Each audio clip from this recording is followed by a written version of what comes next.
Pour couvrir encore toute l'actualité, il y a 22 ans, sortait la PlayStation 2, les amis. Regardez ces images incroyables du Virgin Megastore où une foule incroyable de personnes se rushaient sur une console qui n'avait aucun jeu. C'est fou, des images qu'on ne reverrait plus aujourd'hui durant le Black Friday.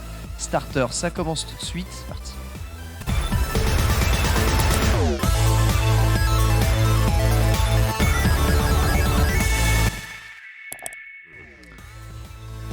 Bonjour à tous, un jeudi 24 novembre, il est midi, nous sommes en direct, j'espère que vous allez bien.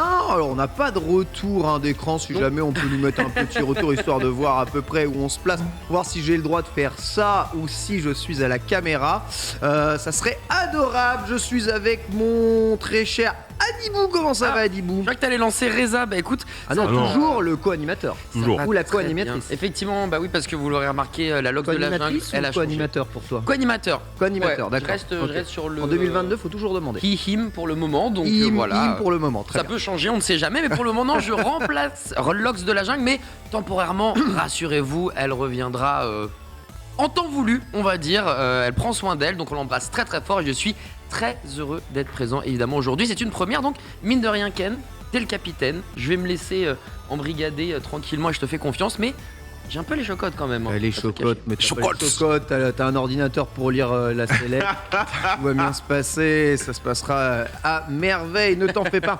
On embrasse évidemment Lox avec nous aujourd'hui sur le plateau. Reza, comment elle va? Bah écoute, ça va très bien, j'ai envie de dire, content d'être là encore une fois avec vous les gars. Content d'essayer de porter le navire avec vous. On est là jusqu'au 16 décembre. C'est beau. On va mettre l'ambiance. Parce qu'on a un gros catalogue de jeux vidéo qui arrive, dont Evil West, je fais la review aujourd'hui. On a Need for Speed Unbound et Callisto Protocol qui arrive le 2 décembre. Ah, ça c'est très attendu. On a Final Fantasy Crisis Core qui arrive en décembre, donc c'est bien, on a un très beau catalogue. Vous allez voir aujourd'hui un programme assez jeux vidéo, évidemment. J'ai hacké un tout petit peu l'édito de cette émission. Otaxou est avec nous aujourd'hui. Bonjour Otaxou. Bonjour, écoute, ça va très bien. J'avais envie de faire un jeu de mots, le Capiken. Le Capi, désolé, ça m'est venu, il fallait que je le sorte. J'ai oublié Capi là justement, c'est dommage, ça aurait pu faire une double J'avoue, vanne. ça aurait complètement pu le faire, ouais. Et aujourd'hui, on va parler de ces licences qu'on aimerait bien revoir venir dans le jeu vidéo. Ces licences un petit peu oubliées, j'essaierai de vous les faire deviner plus qu'autre chose, avec 3 choix, tu vois, genre comment dire, l'indice le plus difficile, moyen, facile, et après on en parlera un peu. J'ai fait des baits pour tout le monde autour de cette table. Voilà. Ok, incroyable. C'est parfait. Au menu de cette émission, on va parler record de vente dans le jeu vidéo. Deux nouvelles licences exclusives ont battu des records absolument insensés. Quelles sont ces licences? On en discute. Et est-ce que le jeu vidéo se porte toujours mieux? Jusqu'où est-ce que ça ira? On discutera ici de nouvelles informations dans le rachat Microsoft Activision Blizzard King avec l'État américain qui pourrait mettre son veto sur ce rachat. C'est les dernières nouvelles que l'on a. Ça sent de plus en plus mauvais pour Microsoft. Où sont les intérêts de chacun? On discutera de tout ça ici. Et enfin, ce ne sont pas des stars. Voilà ce que Quentin Tarantino dit des acteurs des films Marvel. Que veut-il dire par là? Tarantino fait de la provoque? C'est vraiment très étonnant, ça ne s'est absolument jamais vu. On en discutera. Est-ce que vous considérez évidemment l'acteur qui joue Captain America? J'ai oublié son nom, bien entendu, parce que ça n'est pas une star. Comme une star. Chris Evans. J'ai pas oublié son nom, mais merci. Hemsworth, mais non, Hemsworth, c'est l'autre. Chris Hemsworth, Chris Pratt, Chris Evans. Chris Evans. Les Chris. Les trois on est bien. Les Chris, évidemment. Pour une paire achetée, une paire offerte, bien entendu. On reviendra sur le test du jour. C'est Evil West avec toi, Reza. Yes sir. Evil West sorti le 22 novembre, si je dis pas de bêtises, mardi. Ma seule déception, c'est qu'il soit sorti un peu trop proche de God of War. Pourquoi? Parce qu'en fait, c'est un jeu qui est dans le même style à peu près. On reviendra tout à l'heure, on en reparlera. Mais sinon, très belle surprise du studio qui s'est occupé de Shadow Warrior et Trek to Yomi. On en reparlera tout à l'heure. Nickel. Puis enfin, ce sera la sélection avec le reste de l'actualité. Avec toi, Adi, on va parler de quoi aujourd'hui? Eh bien, je prends mon ordinateur portatif, bien évidemment, qui m'a coûté excessivement cher. Est-ce que tu arrives à lire? Normalement, il n'y a que moi qui peux lire mes notes. J'ai à peu près la même écriture, donc oui. Mais t'arrêtes de me copier. Non, mais tout à l'heure. On est en train de se rendre compte qu'on a tout pareil, lui et moi. Il a acheté le même sandwich, il a acheté le même, financier, il a pistache. la même paire de chaussures que moi actuellement et on a la même écriture. Donc je suis en train de me demander si tu n'es pas moi, je ne suis pas toi, ou je suis peut-être ta version du passé, tu es ma version du futur. Il est non, venu parce pour qu'en te fait, on est de la prévenir même de quelque gène. chose. Non, même gêne, ouais, Non, en fait, la mais- première génération. Même ta date de naissance, tu m'as copié, c'est terrible. Non, mais en vrai, je crois si on se touche, l'univers peut exploser. On Donc se on va touche. juste. Il va y avoir Ça se trouve, super ça se trouve, il y en a 17 d'un un qui- coup, tu sais, genre, le négatif et le positif. Ça se trouve, nous sommes deux fois la même personne, je ne sais pas. C'est quelque chose qui m'étonne. On ne sait plus où on est. Donc on a quoi? Alors, qu'est-ce qu'on a de bon? On va commencer avec les upgrades de The Witcher 3. Ça a été annoncé aujourd'hui aux alentours de 1h du matin. Donc, on va pouvoir débriefer ça ensemble. On va rester dans la thématique jeux vidéo avec GTA 6, peut-être prévu en 2024, et peut-être également leak par un certain studio indépendant nommé Microsoft. Donc, on va essayer d'aller plus loin dans le délire et voir s'ils ont problème. vraiment leak ou si c'était juste de la poudre de perlimpinpin. On va continuer également avec Netflix, parce que Netflix fait des séries, fait des films, mais fait aussi du jeu vidéo. Et cette fois-ci, ils veulent s'attaquer à du très lourd. On veut s'attaquer à du triple A. Donc, on va aller checker ça ensemble. On fera un détour cette fois-ci avec Amazon Prime, parce que quand on dit Netflix, on doit contrebalancer. Donc, on parlera du making C'est of. ça, hein, vous savez. Voilà, bah évidemment, c'est ça les Il en faut internets. trois. hein. Il en faut trois. Évidemment. Parle Pour vite ça de que Salto, comme ça on a les trois et on est bien. tu J'ai vois. là, attention, faut tout citer. Hein. À Salto, réception nuque, pour le coup. Making of des anneaux de pouvoir, voilà. On va essayer d'en savoir bien plus sur le pourquoi, du comment qui va ravir les fans, même si, bon, j'ai l'impression qu'on préfère Game of Thrones. On ira encore une fois du côté de Disney+. On continue dans la ribambelle des services de vidéo à la demande. Est-ce que Disney+ était une erreur? Eh bien, le nouveau patron, enfin, l'ancien nouveau patron qui est revenu à son ancienne place, bref, le fameux Bob, a peut-être dit des choses assez dures. On revient dessus. On aura également en 6ème news l'iPhone, parce que pourquoi pas, l'iPhone 15, il va être probablement plus cher. C'est bien que tu sois là au Taxou, parce que j'ai récupéré 2-3 trucs, mais peut-être que tu vas pouvoir nous en dire davantage, parce que tu l'auras du hardware. Apple, c'est de la merde, voilà. Voilà, Bon, voilà, comme ça. Je rajouterai beaucoup de. Ok, Et, Ça, c'est dit. ça c'est dit. et on terminera avec probablement la select qui m'a fait le plus kiffer. Volkswagen, que vous connaissez tous, a décidé de créer un siège de bureau qui peut aller sur les routes départementales. Bref, je ne vous en dis pas plus, mais on va L'absolu bien manger. les rageux, quoi. C'est assez délirant ce qu'ils ont créé. J'ai besoin d'une chaise de bureau parce que je suis actuellement sur une chaise en bois que j'ai depuis 20 ans, que j'ai jamais changé. Mais c'est incroyable. Passer 37 ans, ça fait mal au dos hein, quand même. C'est juste fou. Pourquoi les gens investissent dans des bons fauteuils? On se pose la question. Puis on terminera après cette select par le dossier du jour. Et on va parler de licences qui méritent de revenir à la vie au Taxou. Oh oui, alors pour le coup, j'ai fait une petite sélection. J'ai évité le top 10 tout juste en faisant une sélection de 9 titres, juste Ok. pour le plaisir. Non, surtout, j'ai essayé de parler un petit peu de gens, beaucoup plus de gens, mais on va faire une sélection qui sera optimisée pour Internet, optimisée pour les gens autour de ce plateau. Évidemment, je me suis fait quelques plaisirs, parce que sinon, voilà, sinon, c'est pas drôle. Voilà. Évidemment, je vais parler d'une licence que je suis probablement le seul en France à connaître à peu de choses près, tu vois. Mais on veut le retour, évidemment. C'est Retour dans le de Pokémon, Kokoro, tout ça. Lâche tout au Taxou. Possiblement, le retour de Pokémon. On parlait du retour de Pokémon, t'es pas prêt. Hein. T'es complètement pas prêt. Voilà, vous connaissez le programme de cette émission. Starter, ça commence tout de suite, le menu principal.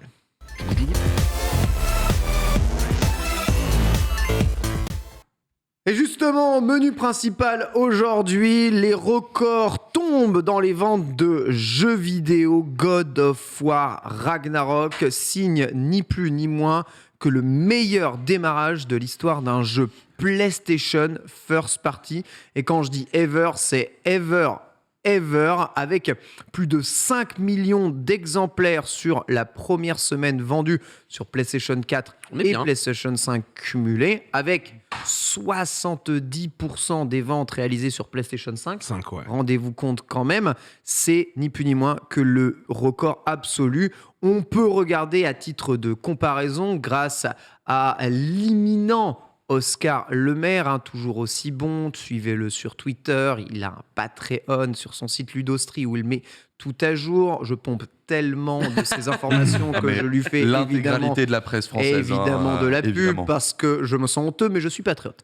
Chez Oscar Lemaire, sachez-le. Voilà, regardez. Donc les démarrages sont ici en bleu et l'ensemble des ventes sont ici en rouge. Donc, vous voyez, sur l'ensemble des ventes de God of War, eh bien, le simple démarrage de God of War Ragnarok explose l'ensemble des ventes de quasiment tous, à part God of War 3, masterclass absolue, je vous rappelle, à l'époque. Et par rapport au premier God of War sur PS4, bien installé, pourtant la machine, on est sur 2 millions de plus. La grosse différence, c'est que God of War, c'est quand même 20 millions de ventes après. Donc autant dire que le jeu s'est vendu beaucoup après coup, notamment grâce à la ressortie PC, mais aussi grâce au jeu à 10 balles approximativement à tous les Black Friday. Voilà, God of War Ragnarok réussit quand même quelque chose d'assez exceptionnel. Et si on regarde par rapport aux autres peut-être jeux de la licence PlayStation, voici le diagramme. C'est tout simplement le plus gros stonks de l'histoire des jeux vidéo, puisque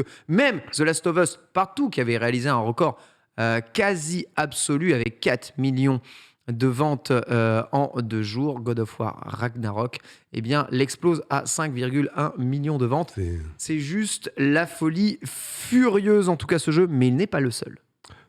Car il existe un irréductible japonais qui résiste encore et toujours à l'envahisseur des développeurs talentueux. Avant de parler de Nintendo, on peut rapidement finir sur God of War. Tu peux, si tu veux. J'allais comparer un peu les deux, mais vas-y. Ouais, bon.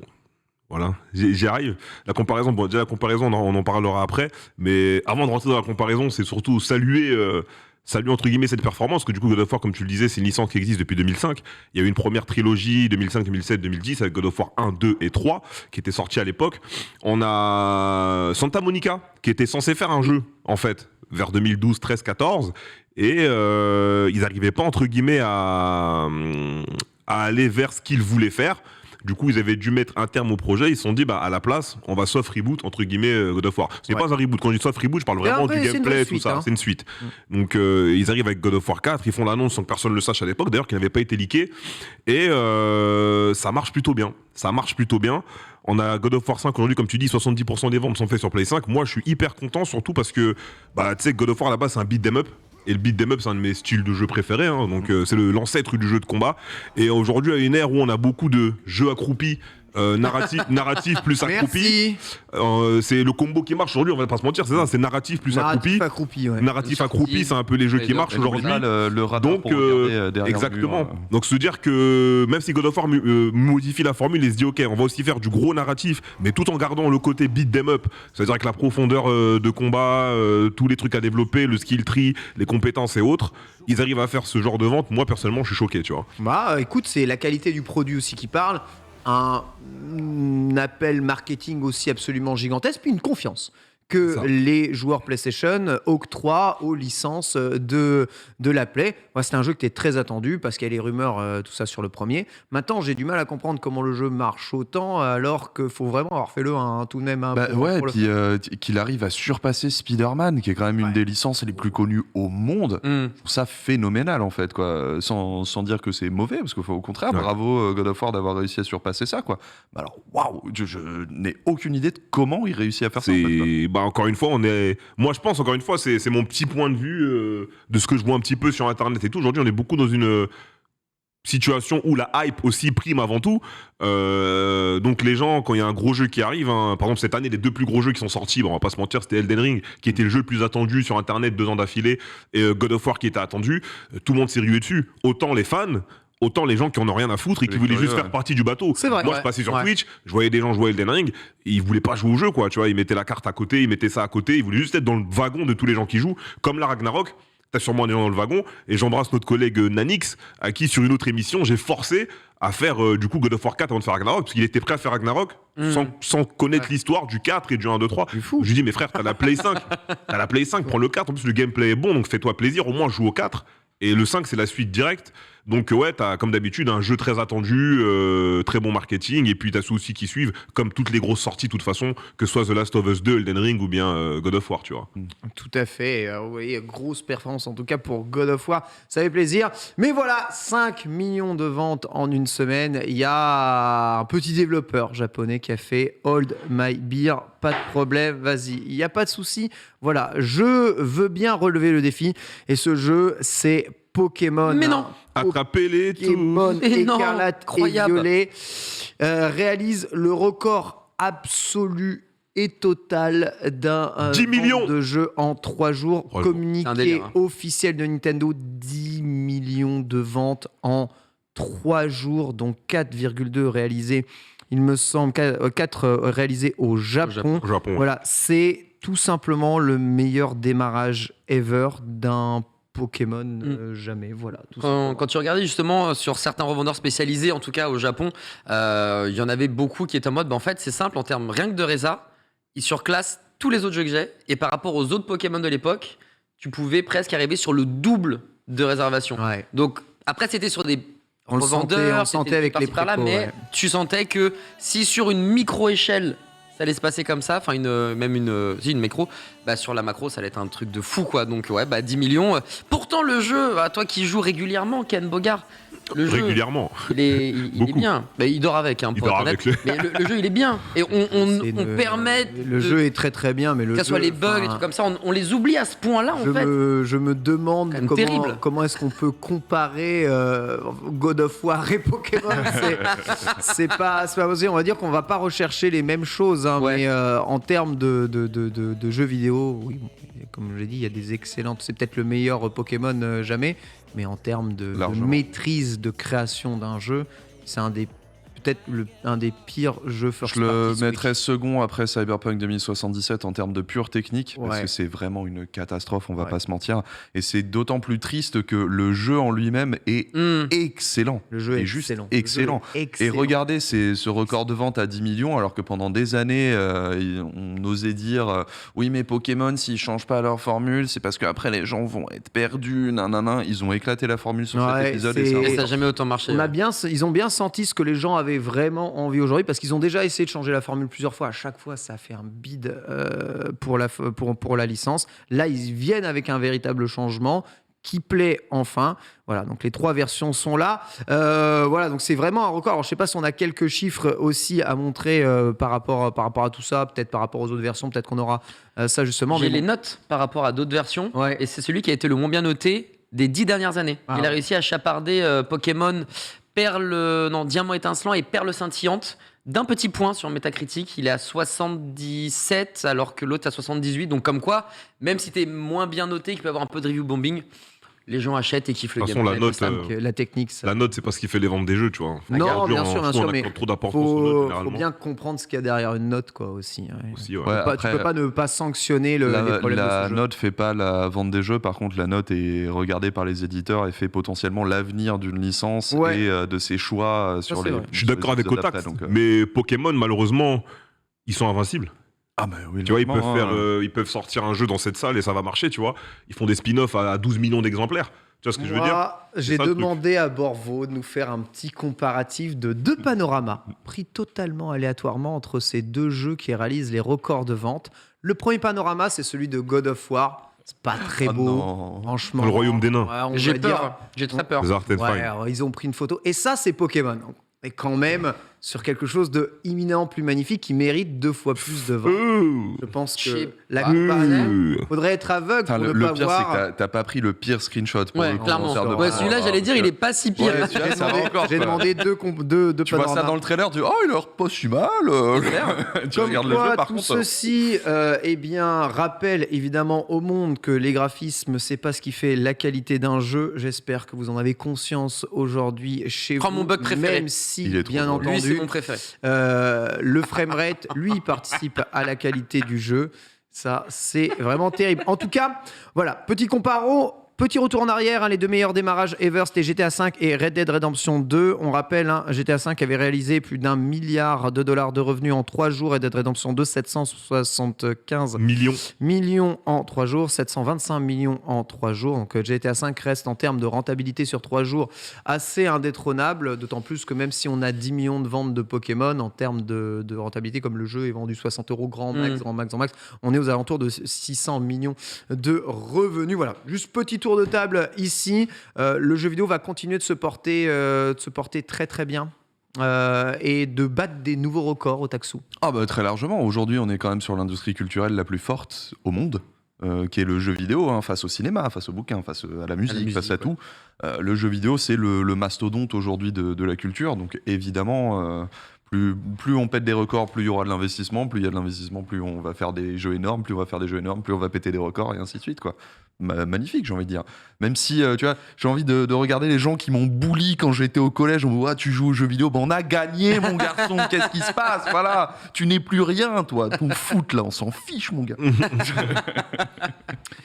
Adibou, C'est moi-même. je pense que ça va continuer comme ça. Les futurs records seront encore battus. Spider-Man 2 va faire plus que God of War. Alors, plus que God of War, je sais pas, parce que Otaksu me mettait en lumière un truc très intéressant, c'est que vraiment Spider-Man, c'est connu du monde entier. Là où God of War, c'est moins connu du monde entier. Licence un peu gamer quand même, God of War. Totalement. Mais du coup, lorsque tu dois acheter... Surtout gamer, en fait. Ouais. Sur ça, le le truc. gamer, Enfin, de moins en moins. Quand t'atteins des ventes comme ça, c'est de moins en Ouais, moins voilà. quand même. Mais il n'y a pas eu de spin-off, tu vois, au truc comme ça. Ouais, God of War, ça pas toujours eu été de qu'un jeu vidéo, quoi. film à proprement parler, j'ai pas vu de série C'est que tu vrai. retrouves sur Ça Netflix. arrive, Ça arrive, arrive, ça va arriver. Mais c'est pas encore la Spider-Man, c'est des années.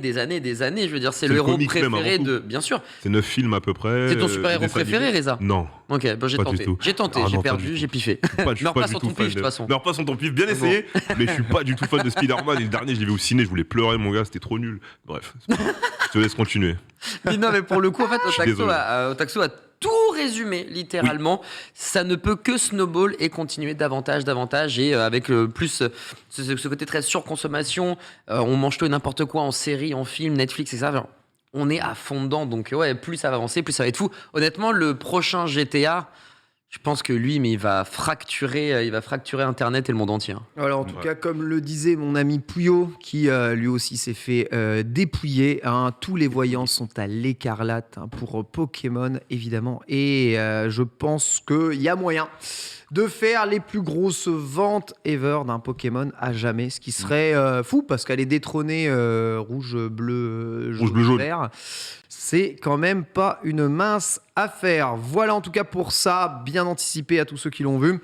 Maintenant, j'espère que les problèmes seront réglés sur le jeu. Et GG pour God of War, qui rend vraiment une copie quasi sans faute, encore une fois. Pour les prochains jeux, il y a je crois qu'il y a eu des recherches de lead designer et tout ça pour des consoles Switch de nouvelle génération, enfin des consoles Nintendo de nouvelle génération. Donc il y a un monde où tous les souhaits seront exaucés en tout cas. Ah bah, on crie au manque de puissance Il y a un sur Switch. Hein, Ken, ça, c'est sûr. avant de finir rapidement, super content moi pour les ventes, mais surtout super content que ce soit un jeu PEGI 18 qui fasse ces ventes-là. Ah, Parce qu'en c'est vrai. comparaison, tu vois, Pokémon, enfin c'est pour ça que je dis qu'il n'y a pas de comparaison normalement, parce que Pokémon c'est PEGI 3, je crois, si je dis pas de bêtises. Ouais, c'est tout. Donc on nous a toujours dit, même nous dans le milieu où on bosse avec les marques et tout, c'est dur de sponsor du PEGI 18, c'est dur de faire fonctionner du PEGI clairement. 18. C'est dur parce que tu touches pas les moins de 18 ans généralement. Exception, voilà, on sait qu'il y a des familles, on s'en fout, on joue à 14 ans, 12 ans. Donc voir un jeu PEGI 18 faire autant quand même, je trouve que c'est lourd de fou. Et ça laisse entrevoir quelque chose de sympa pour les prochains jeux next-gen Unreal Engine 5, donc PS5, Xbox et PC, qui sortiront dans les années à venir. On sait évidemment qu'aucun joueur mineur ne joue à God of War, comme aucun joueur mineur moi. n'est en train de jouer J'ai à jamais joué Call à of GTA Duty, étant gamin. Hein. qui, je rappelle, Jamais. a lui aussi réalisé des records de revenus et de ventes. On va parler du deal Microsoft Activision qui est remis en cause par l'État américain. En effet, le Federal Trade Commission des USA est susceptible de déposer une plainte antitrust pour bloquer le rachat Microsoft d'Activision Blizzard King. C'est le journaliste Josh Cisco, un spécialiste de l'antitrust, qui évoque justement le sujet pour Politico. Selon 3 personnes proches du dossier qu'il ne peut pas citer, la Commission fédérale du commerce va probablement engager une action antitrust pour bloquer le rachat Microsoft Activision Blizzard. Je vous rappelle d'un montant de 69 milliards de dollars. Le rôle de la Federal Trade Commission est de voir si l'acquisition d'une société donnerait à une autre un avantage déloyal sur le marché qu'il occupe. Ici, le marché du jeu vidéo. Voilà, on pense évidemment au cas de Call of Duty qui deviendrait une licence exclusive, mais les préoccupations, c'est pas seulement Call of Duty. Les enquêteurs tentent de déterminer comment Microsoft pourrait tirer parti des futurs titres non annoncés pour stimuler son activité dans le jeu vidéo. Vous savez, Activision Blizzard prépare des tas de projets qui n'ont pas encore été annoncés et ces projets-là peuvent être, à terme, des exclusivités Microsoft. Ils ajoutent toutefois qu'une action en justice pour contester l'accord n'est pas garantie à ce jour et que 4 commissaires de la FTC n'ont pas encore voté ni rencontré les avocats des entreprises. Voilà, donc vous avez un peu tout le background, mais sachez que même aux États-Unis, ça se pose problème. Je rappelle que du côté de la Suède, il y en a déjà qui sont en train de dire « Ah, j'ai pas trop envie que ça se passe ». On a vu, et on vous avait rapporté ce qui se passait du côté de l'Angleterre, où PlayStation avait vraiment essayé de pousser auprès de la Fédération du commerce pour que Microsoft, ça serait vraiment dommage s'ils avaient Activision Blizzard King. C'est de plus en plus fréquent. On n'a pas envie que ce rachat se fasse, visiblement, c'est vrai, du côté des autres acteurs. Et on semble bouger des cartes. Tout ça est évidemment à la fois très politique, évidemment très commercial. Les enjeux sont énormes, bien que les propos de Microsoft soient clairs. Nous ne voulons pas créer d'exclusivité, nous ne voulons pas créer un monopole. Nous ne sommes absolument pas les leaders du marché. Voilà, donc il y a, et notre volonté, c'est surtout d'aller sur le mobile avec King. On sait très bien que chacun avance des arguments pour réussir à racheter, d'autres avancent des arguments pour que ça ne se fasse pas. Il y a un monde où Microsoft ne rachète pas Activision Blizzard. Est-ce que ce ne serait pas un monde pire où Microsoft ferait tout pour rentrer en guerre, comme il l'avait annoncé et déclaré le patron de Microsoft, Reza? Nous sommes en guerre. Nous sommes en guerre. Nous sommes en guerre, ça me rappelle nos meilleures périodes. Ouais, après, c'est à l'époque, il y avait eu, je crois que c'était Disney qui avait racheté la Fox, si je dis pas de bêtises. Oui. Ça devait pas se faire. Non. Ça devait pas se faire, on n'a pas réussi à les attraper. Donc est-ce que là, c'est peut-être pas le lobbying qui est trop bon? Est-ce que peut-être les gens aussi ne font pas des films? Parce qu'encore une fois, t'as énormément d'indicateurs sur Internet. T'en as qui disent ouais, si Microsoft rachète Activision Blizzard, c'est la fin du jeu vidéo. Quand je demande des sources, des pourquoi, du comment, on me donne jamais rien. Quand c'est pour dire l'inverse, on donne jamais rien aussi. En vrai, même si l'achat se passe, on sait pas vraiment ce qui va se passer. Mais la seule chose dont on est sûr aujourd'hui, c'est que Microsoft n'est pas le leader dans l'industrie du jeu vidéo. Clairement pas. Donc même plutôt le dernier acteur des trois. Exactement. Donc est-ce que ça poserait problème? Est-ce que peut-être plutôt les gens n'ont pas envie de voir leur marque préférée passer deuxième? Je sais pas. Donc en vrai ça me fait chier cette histoire parce qu'on n'a pas assez d'indicateurs. J'ai des indicateurs à t'offrir si tu veux. Dis-moi, donne-moi au Taxou. Moi justement c'est un rachat qui me fait peur, à titre personnel, même si je le comprends et que dans le marché ça devient ça absolument partout. Mais on peut voir la high-tech comme exemple d'un marché. Ah oui, vas-y, dis-nous. Devient un marché d'oligopole. C'est bien. Dans le marché où des ordinateurs par exemple, aussi des smartphones, je pense que l'exemple le plus probant pour tout le monde ça va être Apple et Google. Ouais. À la base, il y avait beaucoup plus d'OS que ça sur le marché. Il y avait Microsoft, un des meilleurs exemples, mais il y avait aussi des dizaines de Samsung, des trucs comme ça. On avait bien 6-7 OS, on a eu du Linux, on a eu un Firefox OS, des trucs comme ça. Aujourd'hui, maintenant que le marché est devenu oligopolistique et particulièrement marché, c'est un duopole, Apple et Google, on a des marchés d'applications qui peuvent se permettre de faire des 30% de marge parce que de toute façon, t'as pas le choix, va bien machin, tu vois. On perd un Fortnite qui pourrait marcher parce que Fortnite essaie de lutter contre ça ou tu vois ce genre de choses. Et surtout en termes d'innovation, on est aujourd'hui obligé de bouffer soit chez Google, soit chez Apple, point barre. Sachant que tu vois les dernières innovations qu'il y a eu en termes d'OS, que ce soit chez Apple ou chez Android, c'est genre on a mis un petit coup de peinture et des bisous. Pour toi, le rachat de Microsoft d'Activision, ça les mettrait en état de monopole ou de supériorité sur le marché de jeux vidéo? Alors, de monopole, non. Parce qu'il y aura toujours Nintendo, il y aura toujours Sony qui sont quand même deux acteurs forts. Énorme, Par contre, il ne faut pas oublier que Xbox, c'est Microsoft. Et que Microsoft, c'est les GAFAM. Ce qu'on appelle les 5 entreprises les plus puissantes à l'heure actuelle. Avec Google, avec Apple, etc. etc. Dans les GAFAM, vous n'avez pas Nintendo, vous n'avez pas Sony. C'est ça, c'est sûr. Voilà. Et si tu additionnes Nintendo et Sony, ils ne sont même pas au niveau de ce qu'est Microsoft. Donc si tu leur files en plus Activision Blizzard, etc., en gros, ils prennent tout le monde occidental du jeu vidéo avec eux. Sony et Nintendo n'ont presque plus que le Japon, quelque part, sorti de Sony qui a ses propres studios en interne. Oui, ça va être extrêmement compliqué. Il faut pas fermer les yeux là-dessus. Après, ils n'ont pas besoin de se stuffer par rapport à d'autres marchés. On pense, les leaders du jeu vidéo aujourd'hui, c'est Tencent et NetEase. Tencent, ça la Chine, n'est même plus ça n'est même plus les autres, tu vois, les plus gros éditeurs du monde, c'est les Chinois. C'est ce que je comprends. Ouais. Évidemment, Microsoft se dit, que faire ? Est-ce qu'on se concentre pas sur la mauvaise chose, justement ? Ouais, est-ce qu'on n'est pas en train de se battre contre... C'est là où justement c'est le double penchant du truc, c'est que moi, j'aime pas cette tendance économique au sens large. Je parle pas que du jeu vidéo, je n'aime pas le concept des oligopoles. Je trouve que ça étouffe l'innovation. Ça n'engage que moi et que quelques économistes aussi. Mais aujourd'hui, dans un marché qui est déjà en train de le faire, peu importe les secteurs culturels, faut bien survivre comme ça. Et au bout, ce qu'on peut se dire aussi, c'est que avec ce rachat, il y a quand même le Game Pass qui est hyper intéressant pour les consommateurs et qui va du coup avoir du... Avec d'un point de vue du consommateur, il y a deux points de vue. Tu manges bien. Il y a ceux qui ont toujours été de l'école PlayStation qui disent « Ah, mais ça veut dire que je vais me faire douiller tu vois, sur Play ». Tu vois, il y a ceux qui ont embrassé, on va dire, le Game Pass, ils disent moi c'est tout bénef, allez-y, rachetez tout ce que vous voulez, j'aurai les jeux moins chers. Mais bon, à chaque fois, c'est deux visions très égoïstes des choses, tu vois, que tu places d'un point de vue ou que tu places de l'autre point de vue. De manière générale, c'est compliqué. Pour toi, Adibou, ça peut ne pas se faire, ce rachat ? Franchement, j'ai du mal à croire que ça ne peut pas se faire. Même s'ils mettent toute la volonté du monde, là encore, tu parlais des Suédois, c'est un fonds de pension suédois, justement, un fonds de pension qui est passé en mode non, mais en fait, Microsoft a fomenté avec Bobby Kotick et s'est jeté sur l'opportunité de tous les propos d'harcèlement sexuel, etc., tout en sauvant la peau de Bobby Kotick, parce que c'est vrai qu'il est encore présent. Ça, alors c'est vrai. te dire, mais qu'est-ce qu'il fait encore là, le type ? Donc, tu vois, genre, tout le monde essaie de prendre sa part du gâteau, comme tu avais dit précédemment, mais au-delà de ça, genre, je sais pas si vraiment sur un point de vue juridique et s'il fallait juste répondre à la question est-ce que ça va être un monopole, je pense qu'on vient de répondre non.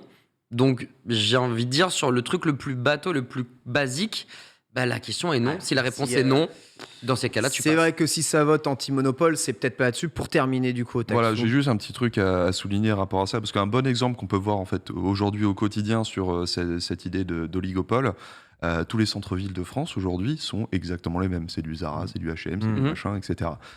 Ça, c'est justement la fin d'un marché avec énormément de concurrence de petites boutiques et de petits acteurs qui se fait ravaler par absolument tout le monde jusqu'à devenir ça. C'est ce côté, on risque de perdre des petites expériences. Après, heureusement, on a le marché de l'indépendant, des développeurs indépendants qui fonctionne très bien sur le jeu vidéo.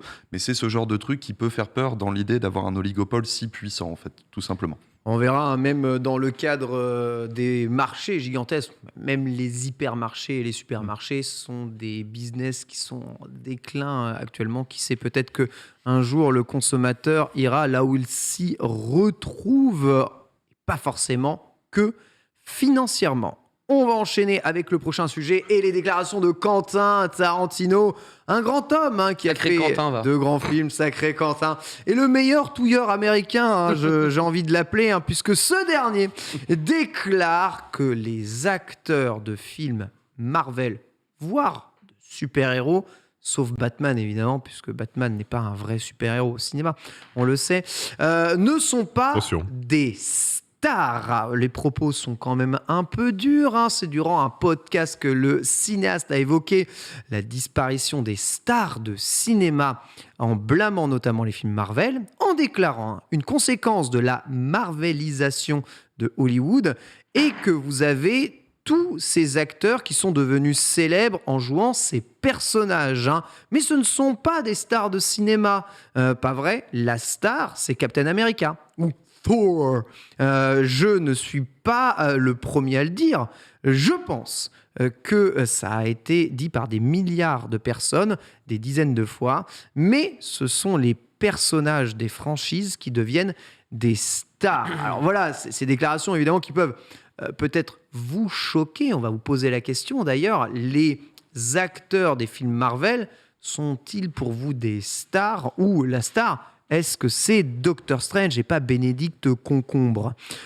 Si ces films étaient sortis quand j'avais la vingtaine, ok, boomer, j'aurais été totalement ravi et je les aurais adorés. Je veux dire, ils n'auraient pas été les seuls films faits, ils auraient existé parmi d'autres films. On peut reprendre évidemment l'exemple de Harrison Ford, qui est une star avant Han Solo, mais tous les acteurs de Star Wars ont-ils vraiment été des stars, demandons évidemment à Luke Skywalker. Je ne sais pas, autre propos, mon seul reproche à leur encontre est qu'ils semblent être les seuls films à se faire et la seule chose semblant générer un tant soit peu d'excitation auprès du public et du studio qui les fabrique, c'est qu'il y a beaucoup, il n'y a pas vraiment beaucoup d'espace pour quoi que ce soit d'autre. C'est ça mon souci. Les gens sont trop hypés par les films de super-héros. Il n'y a plus que ça qui existe. Du coup, les studios ne font plus que ça. Du coup, dès qu'on veut faire un film, ça n'intéresse plus personne. Blablabla. Je vais faire un tour de table parce qu'après, il y a évidemment la réaction de l'acteur de Shang-Chi qui s'offusque. Évidemment, je suis l'acteur de Shang-Chi, je suis une star. Voilà, il déclare sur Twitter. Si les juges de qui peut accéder au rang de star étaient Scorsese et Tarantino, je n'aurais jamais eu l'opportunité de mener un film d'un budget de plus de 400 millions de dollars. Sous-entend pas un peu qu'ils sont tous racistes. Je suis bouche bée devant leur génie de cinéaste. Ce sont des merveilleux acteurs, mais ils ne calculent ni moi, ni qui que ce soit.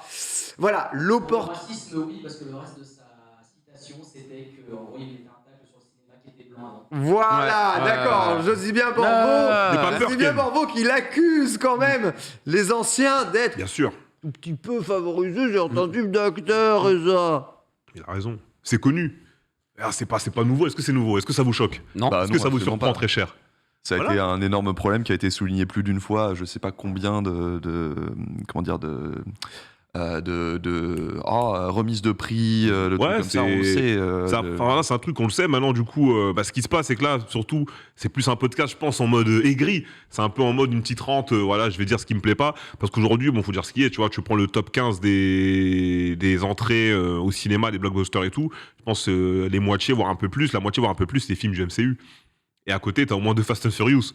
Donc oui, si vous voulez, les puristes pourront dire au cinéma d'aujourd'hui c'est de la merde, et ils ont sûrement raison, mais au moins ça permet à d'autres gens de manger. Ça permet à d'autres gens d'être des stars, d'autres gens de passer à la télé. Mais pour revenir à la question initiale, est-ce que ce sont des stars? Il a aussi sûrement raison. La plupart peut-être ne sont pas des stars, parce que la plupart ne peuvent jouer qu'un rôle. T'en as plein qui n'ont jamais été bons dans un autre film, et qui n'ont jamais fait de sortie, d'autres rôles. Comme certains disent par exemple de The Rock, qu'il ne sait jouer que The Rock. Peu importe le film où il va, alors que c'est l'acteur le mieux payé aujourd'hui. Le plus bankable d'Hollywood. Tu vois, exactement. Donc en vrai, Omar Sy faisait pareil. Ouais, voilà. Donc c'est plus, on va dire, les codes du cinéma qui ont changé. Les gens sont moins exigeants, le cinéma d'auteur ça parle moins. Bon, Tarantino aussi, il y a plein de trucs où il a repompé énormément de concepts et de choses parfois qu'on a pu voir après. Mais c'est plus aujourd'hui, on va dire, il y a une double consommation, mais plus de la moitié de cette consommation va sur le cinéma grand public. On parle des entrées par exemple de Spider-Man, No Way Home, Morbius et tout, qui sont tous des films à chier, mais qui vont fonctionner. Et t'auras des films hyper stylés, des films d'auteur ou des petits films qui auront des petits budgets, genre 5 millions. C'est un petit budget, 5 millions de dollars par rapport au cinéma. Ou des trucs comme ça, qui vont être des films super intéressants. Mais est-ce que les gens veulent forcément voir une histoire intéressante ou veulent juste venir au cinéma, débrancher leur cerveau, regarder de l'action avec des beaux VFX? Donc il a raison, mais il a pas raison, et en même temps il en profite pour pleurer. La finalité, c'est que beaucoup de gens mangent aujourd'hui, et ça, c'est tant mieux. Ça, c'est vrai aussi. Et j'en profite pour nous compléter la belle citation, évidemment, de l'acteur de Simu Liu. Alors, je rappelle, c'est une citation, évidemment. J'aime l'âge d'or du cinéma, moi aussi, mais il était terriblement blanc. Voilà, fin de citation. Et voilà, il enchaînait avec le fait que des acteurs comme lui n'auraient jamais eu accès à la place de star s'il était resté au Hollywood de ces années. Otaksu, les films Marvel, déjà, tuent-ils les stars pour toi? Et si c'est le cas, est-ce que c'est vraiment si grave que ça? Et ensuite, est-ce que ça fait de l'ombre au reste du cinéma? Est-ce que ça fait de l'ombre au reste du cinéma? Oui et non. En fait, un truc qui me fait marrer dans la sortie de Tarantino, qui reste quand même un créateur que j'aime beaucoup, même si il dit aussi beaucoup de merde, c'est que lui, quand il avait 20 ans, il y avait James Bond, donc on est dans le même mouvement, le même type de production, on ramène un personnage fort, on met un acteur dedans, et ça a fait exploser des acteurs phénoménaux qu'on a retrouvés après autre part. Pourquoi? Parce qu'ils savaient jouer d'autres rôles aussi, en fait. Et ce cycle-là, en fait, c'est un truc qu'on revoit dans Marvel. où on trouve des acteurs qui vont après exploser autre part. Donc où est le problème là-dessus dans ce cycle-là? Finalement, c'est un cycle positif, médioratif. On en a parlé, le fait que le grand public est là, c'est le grand public. Maintenant, il y a une réalité qu'on a soulignée plus d'une fois dans Starter, qui est que les producteurs sont frileux. Aujourd'hui, quand ils sont frileux, ils vont nécessairement sur des trucs où ils savent que ça fonctionne. Marvel, ça fait un pognon phénoménal. Par contre, quand tu as un petit créateur, une petite créatrice qui peut justement ne pas être dans le truc blanc de base, la nouveauté qu'on recherche dans Hollywood, arrive avec son petit film d'auteur, il va pas prendre le million qu'il aurait peut-être pu prendre il y a de ça, on va dire, 40 ans.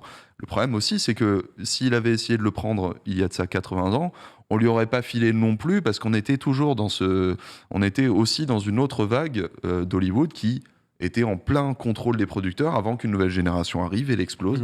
C'est extrêmement cyclique. On n'est pas dans la meilleure période du cycle, on va pas se mentir. Maintenant, effectivement, il y a à boire et à manger pour un peu tout le monde. Mais vivement quand même un retour à l'originalité, aux scénaristes et aux réalisateurs rois plutôt que producteurs. Mais j'ai envie de dire, c'est notre époque. Le quoi. sondage donne raison à Tarantino à 61%, à Dibou, pour toi, il n'y a plus de stars dans le cinéma. Chris Evans n'est pas une star? Écoute, moi j'ai envie de dire, il a fait une grosse tech à la TPK. Voilà, il s'est fait plaisir, ça. Tarantino, écoute, voilà. Nous on a de la chance en tout cas en France, parce qu'au-delà du MCU, on a nos films français à nous. Films d'auteur, des films drôles, des films moins drôles. Il y a des vraies pépites, c'est pas que ironique ce que je dis. Autant les comédies, elles sont ce qu'elles sont, mais parfois il y a vraiment des perles qui sortent et qui sont vraiment super cool à regarder. On a nos films gros budget avec les Astérix Obélix. On a aussi nos films gros budget, ouais. Après on juge pas sur un trailer, mais bon. Donc est-ce qu'il n'y a plus de ça? Non, franchement c'est de la connerie. On parlait de Mission Cléopâtre. Ah oui, ça va, ok. Non, c'est bon, okay. on est d'accord. Non mais oui, en vrai, il n'y a pas de... Je trouve que c'est éclaté comme truc, dire que les héros, c'est les héros qui créent les restas, etc. Ouais. Et que sans les héros, il n'y a pas de restas. Moi, je suis vraiment pas d'accord avec ça. Pour le coup, je suis pas un gros consommateur de MCU. Enfin, tous les comics et tout, c'était pas ma tasse de thé. J'ai découvert grâce au film. Et finalement, j'ai beau adorer tel héros, si l'acteur me plaît, ça connecte. Si j'aime pas l'acteur, ça connecte moins et vice versa. Il y a des gars que je connaissais ni David Adam, genre Deadpool, Gardien de la Galaxie. J'ai découvert avec le MCU. C'est génial, j'ai adoré, et c'est des mecs que j'adore regarder à droite à gauche, donc non, ça crée des stars. Je comprends même pas pourquoi ils disent ça en fait. J'ai du mal aussi à saisir. En tout cas, je peux vous dire avoir eu la chance d'être à Disneyland Paris le même jour que Chris Evans une fois, et je peux vous assurer. Et t'as fait de l'ombre à Chris. C'était. Je peux vous assurer qu'à côté de lui, déjà, je manque d'une tête et demie, mais surtout que c'était la folie dans le parc, ne serait-ce que pour l'entreapercevoir, tu vois. Donc, il y avait une armée de gens. Est-ce que les gens ils disaient c'est Captain America? C'est Captain America ou ils disaient c'est Chris Evans? Chris Evans. Évidemment. Chris Evans, c'est le mot se passer dans les Discord Disney. Chris Evans, il est là. Et il disait pas Captain America, donc bon. Non, il disait pas Captain America, parce que Captain America, il est, il est aussi interprété par d'autres personnes, que ce soit nous dans les jeux vidéo ou alors sur le parc Disneyland Paris aussi. Il y a quelqu'un qui interprète le rôle de Captain America. Donc lui, c'est peut-être pas une star, c'est vrai, mais bon, il est vu par moins de personnes. On va dire que tout est relatif, évidemment, au contexte dans lequel on est. En tout cas, voilà pour ces déclarations. On vous laisse juger tout ça. On vous rappelle évidemment d'essayer de regarder ce qui vous intéresse avant tout. Et si c'est les films Marvel, eh bien écoutez, grand bien vous fasse. Je pense, moi, que la qualité du produit finira de toute façon par faire la qualité l'emporte. Ou continuer le truc. Si la qualité des films Marvel vont à baisser, je pense que les entrées viendront à chuter. Ah, tu penses que ça peut baisser plus là ? Je pense, oui. Je pense qu'il peut y avoir un désintérêt s'il n'y a pas vraiment quelque chose de très fort. Après, le mur, il reste la croûte terrestre, t'inquiète pas, ça creuse toujours, y a pas de problème. Il n'y a pas de nouveau Avenger Endgame ou des vrais films, tu vois. En vrai, là, actuellement, moi, j'ai vu, quand je parle souvent avec les gens par rapport à la phase 4, sur la phase 4 au cinéma actuel, il n'y a pas spécialement des bons retours de fou sur la phase 4, mais les chiffres sont toujours là. C'est les chiffres sont toujours là. Ça fait pas les chiffres d'Avenger Endgame. Il y a toujours dans n'importe quel marché, c'est une vague. Quand tu peux le voir sur les X-Men, notamment la mort des X-Men de Lasten, qui est l'un des pires X-Men, a fait un record d'entrée à l'époque. Et après, ça chute petit à petit avec la suite des X-Men. Donc si t'en as un qui rate, c'est la phase 5 qui va subir en fait. Ouais, c'est ça. C'est vrai, t'as raison. S'il y en a un qui rate, eh bien le reste passera à la tourap. Voilà en tout cas pour le menu du jour. On on va s'envoler vers le test du jour et c'est Evil West. C'est Reza qui nous en parle tout de suite.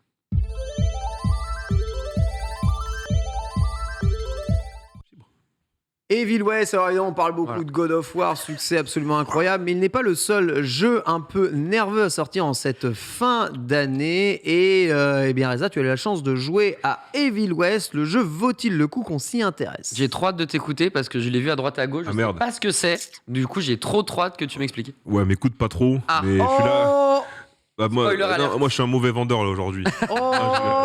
Hein? Là, Demba. Sois honnête Reza, reste fidèle à toi-même. je reste fidèle. On va commencer, les gars. On va parler de Evil West. Déjà, est-ce que tout le monde a au moins vu le trailer sur ce Oui, plateau non. Oui, ah si, quand même. Non, Bah, je veux bien que vous mettre le trailer parce que je crois que je lui mets un lien du trailer et on va continuer à parler par-dessus. Ça avait été du coup révélé il y a cela quelques mois dans un trailer. Moi, dès que j'ai vu le jeu, c'est un jeu, je me suis dit j'ai envie de l'essayer parce que la DA me plaisait. On est dans un cowboy, enfin on incarne un cowboy, pardon, Jesse Rentier. On était un peu dans le Far West, le chapeau, tout ça. Tu vois directement des armes, des coups au corps à corps. On est la caméra à épaule, la fameuse de Resident Evil 4 qui a été reprise maintenant sur maintes et maintes fois sur différents jeux.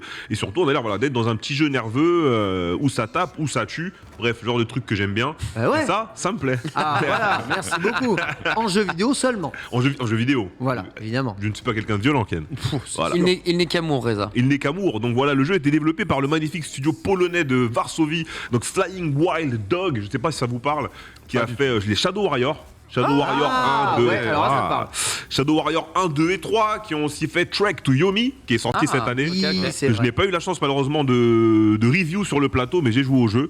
Ça s'était super bien passé d'ailleurs. Bref, C'est vrai que le trailer a l'air très très très cool en fait. Enfin, fait bien la pub du jeu quoi. le trailer on voit t'as vraiment tous les éléments de gameplay qui sont montrés parce que de toute façon vraiment ça va être un jeu orienté gameplay. Si vous le prenez par pitié, ne le prenez pas pour l'histoire. Vraiment c'est les jeux du gameplay. Merci de préciser. Non, bon, on va être honnête, moi je suis pas là pour le mentir. trailer est assez honnête. Hein. Le trailer est assez honnête, mais Je pense qu'il montre pas un dialogue. Donc... je vais quand même introduire l'histoire si le trailer ne le fait pas. Donc on se trouve aux États-Unis. Dans les USA fictifs, on va suivre la famille Rentier, donc l'institut Rentier qui a été formé à la base pour combattre du coup les vampires et les monstres, parce que dans cet univers il y a des vampires et des monstres. On voit des photos de William Rentier avec le président Lincoln et tout. William Rentier qui est le père de Jesse Rentier, le personnage principal dans la maison. On a quelques références qui sont pas mal. Les persos sont un peu clichés, ça fait très série B.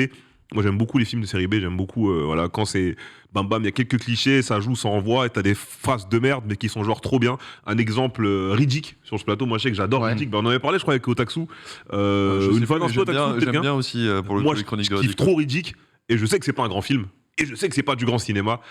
C'est nul mais c'est génial quoi. Voilà, en fait c'est tellement moyen que je passe un bon moment. Tu vois, ben là c'est un peu le même délire. De ce côté-là, côté tout ce qui va être histoire et tout, parce qu'on a quand même pas mal de séquences vidéo qui sont mises en avant, qui vous permettent de suivre l'histoire. Ça commence où on intervient sur un convoi qui est en train de se rendre quelque part, on va dégommer du monstre, on va rentrer justement dans ce train et dedans il y avait un vampire. Donc on va le torturer rapidement dans la séquence vidéo, on va lui demander de nous accompagner, de nous emmener où il se rendait, donc dans le convoi pour aller rejoindre les autres vampires. Derrière il va se passer pas mal de trucs, j'ai mis quelques éléments de gameplay pour vous en parler rapidement. Donc on est sur du beat 'em up 3D très classique. Ok. Visuellement ça ressemble beaucoup à du God of War, donc God of War le 2018. On est d'accord que gameplay. tu parles pas de TPS quand tu parles de ce jeu, tu parles de beat'em up. Exactement. Tu peux mettre un mix parce qu'en fait t'as des armes aussi. Ok. Donc tu peux même mixer si tu veux. Tu peux dire c'est un beat 'em up TPS. Ok. Donc moi la première fois que je l'ai vu, voilà, ça m'a fait un peu penser à God of War, un peu de Gears of War de loin et un peu de comment ça s'appelle Darksiders par rapport à l'épaisseur des personnages et ce qui va avec. Donc j'ai mis normalement des éléments de gameplay en régie. Attendant parce que quand j'avais mis la vidéo sur YouTube en non répertorié, ça m'a dit bloqué dans certains pays. Alors que c'est le gameplay du jeu. Oui, parce donc que c'est ça, voilà exactement, c'est bon, Magnifique. c'est pas, ça marche en France. En fait. Donc voilà, donc on va affronter des hordes d'ennemis, des monstres qui sont plus ou moins beaux. Je vais détailler rapidement les éléments de gameplay parce que c'est ce qui va nous intéresser avec Evil West. On a donc plusieurs armes et du combat au corps à corps. Donc là, ce que j'ai fait, c'est justement j'ai utilisé ce qu'on appelle le zapper. C'est un sorte de gant électrique qui vous permet soit de dash avant avec de l'électricité ou d'attirer un Pokémon vers vous et de lui casser la gueule.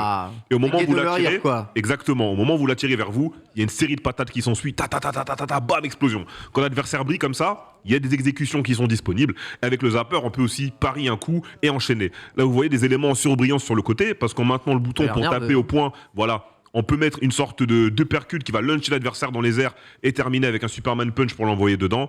On a d'autres trucs pour timer aussi ce qui va avec et des modes survie comme là dans le mode histoire où il nous demandait par exemple de survivre un certain nombre de minutes. On a un 6 coups, donc un revolver. Il peut tirer super vite avec ou coup par coup. Ça fait plus de dégâts si vous tirez coup par coup. On a aussi forcément une Winchester qui va vous permettre d'attaquer des ennemis avec laquelle on aura une mécanique de pari mais dit de point faible. Donc quand vous affrontez un adversaire à distance, un monstre volant ou des humains aussi qu'on affronte, à partir du moment où ils vont essayer de dégainer, il y a une sorte de rond jaune qui va apparaître à côté d'eux. Et si vous tirez à ce moment-là, bam, vous pouvez les one-shot ou du moins leur enlever plus de points de vie. On a aussi forcément, vu qu'on est dans le Far West, on a un canon scié qui fait énormément de dégâts au corps à corps et qui vous permet d'exploser le bouclier de votre adversaire et encore plein d'autres trucs que vous allez débloquer au fur et à mesure. Pas trop mal tout Ça a ça. l'air d'être bien agréable et sympathique, ouais. Déjà, c'est un jeu avec un pari. Donc, quand il y a un pari, Bah ouais. je suis très intéressé. Il y a un peu de timing, un peu de C'est ça. technique. Il y a du timing, il y a un pari, il y a de la technique, il y a de l'arme à feu, il y a du corps à corps. Les persos sont balèzes, t'as une bonne impression de puissance. Tu peux luncher, juggle dans les airs. Bref, en termes de gameplay, on réinvente pas la roue, mais on fait les choses bien. On fait les choses bien de ce qui se font aujourd'hui. C'est quoi qui va pas là Et vous, t'as dit que c'était OK tier, genre. Hein, on arrive après, on y arrive les gars. Ok. J'ai 20 minutes. Bien sûr, excuse-moi. On passe, nous. Je rigole. Borvo, vidéo du skill tree s'il te plaît, parce que forcément qui dit beat them up against slash, je dis aussi arbre de compétences. Quand je dis hack and slash, les gars, je parle de slasher et rentrer dedans, je parle pas des hack and slash type Diablo, et on pourra même l'appeler celui-ci run and gun, qui est aussi une sous-catégorie qui existe. Donc j'ai mis une petite vidéo avec l'arbre de compétences qui nous permet de modifier les armes et les atouts. Donc sur les armes, comme je vous le disais, on pourra modifier ici le gant, le revolver et la Winchester. Ici on peut ajouter voilà, on peut ajouter le coup par coup sur le revolver. On peut ajouter, c'est pas que tu changes d'arme, tu les fais évoluer en fait, c'est ça? c'est vrai, tu débloques les armes au fur et à mesure et après tu les fais évoluer tes armes que tu as déjà. Donc voilà, par exemple pour la griffe, tu pourras ajouter des trucs au contre, tu pourras ajouter le fait de quand tu times tes coups, ça fait plus de dégâts. Tu pourras ajouter par exemple le fait que si tu arrives à parier un coup sur le point faible de l'adversaire, ça te recharge une balle directement. Donc tu n'as pas épuisé ta Winchester qui n'a que 4 balles, je crois, il me semble, dans le chargeur.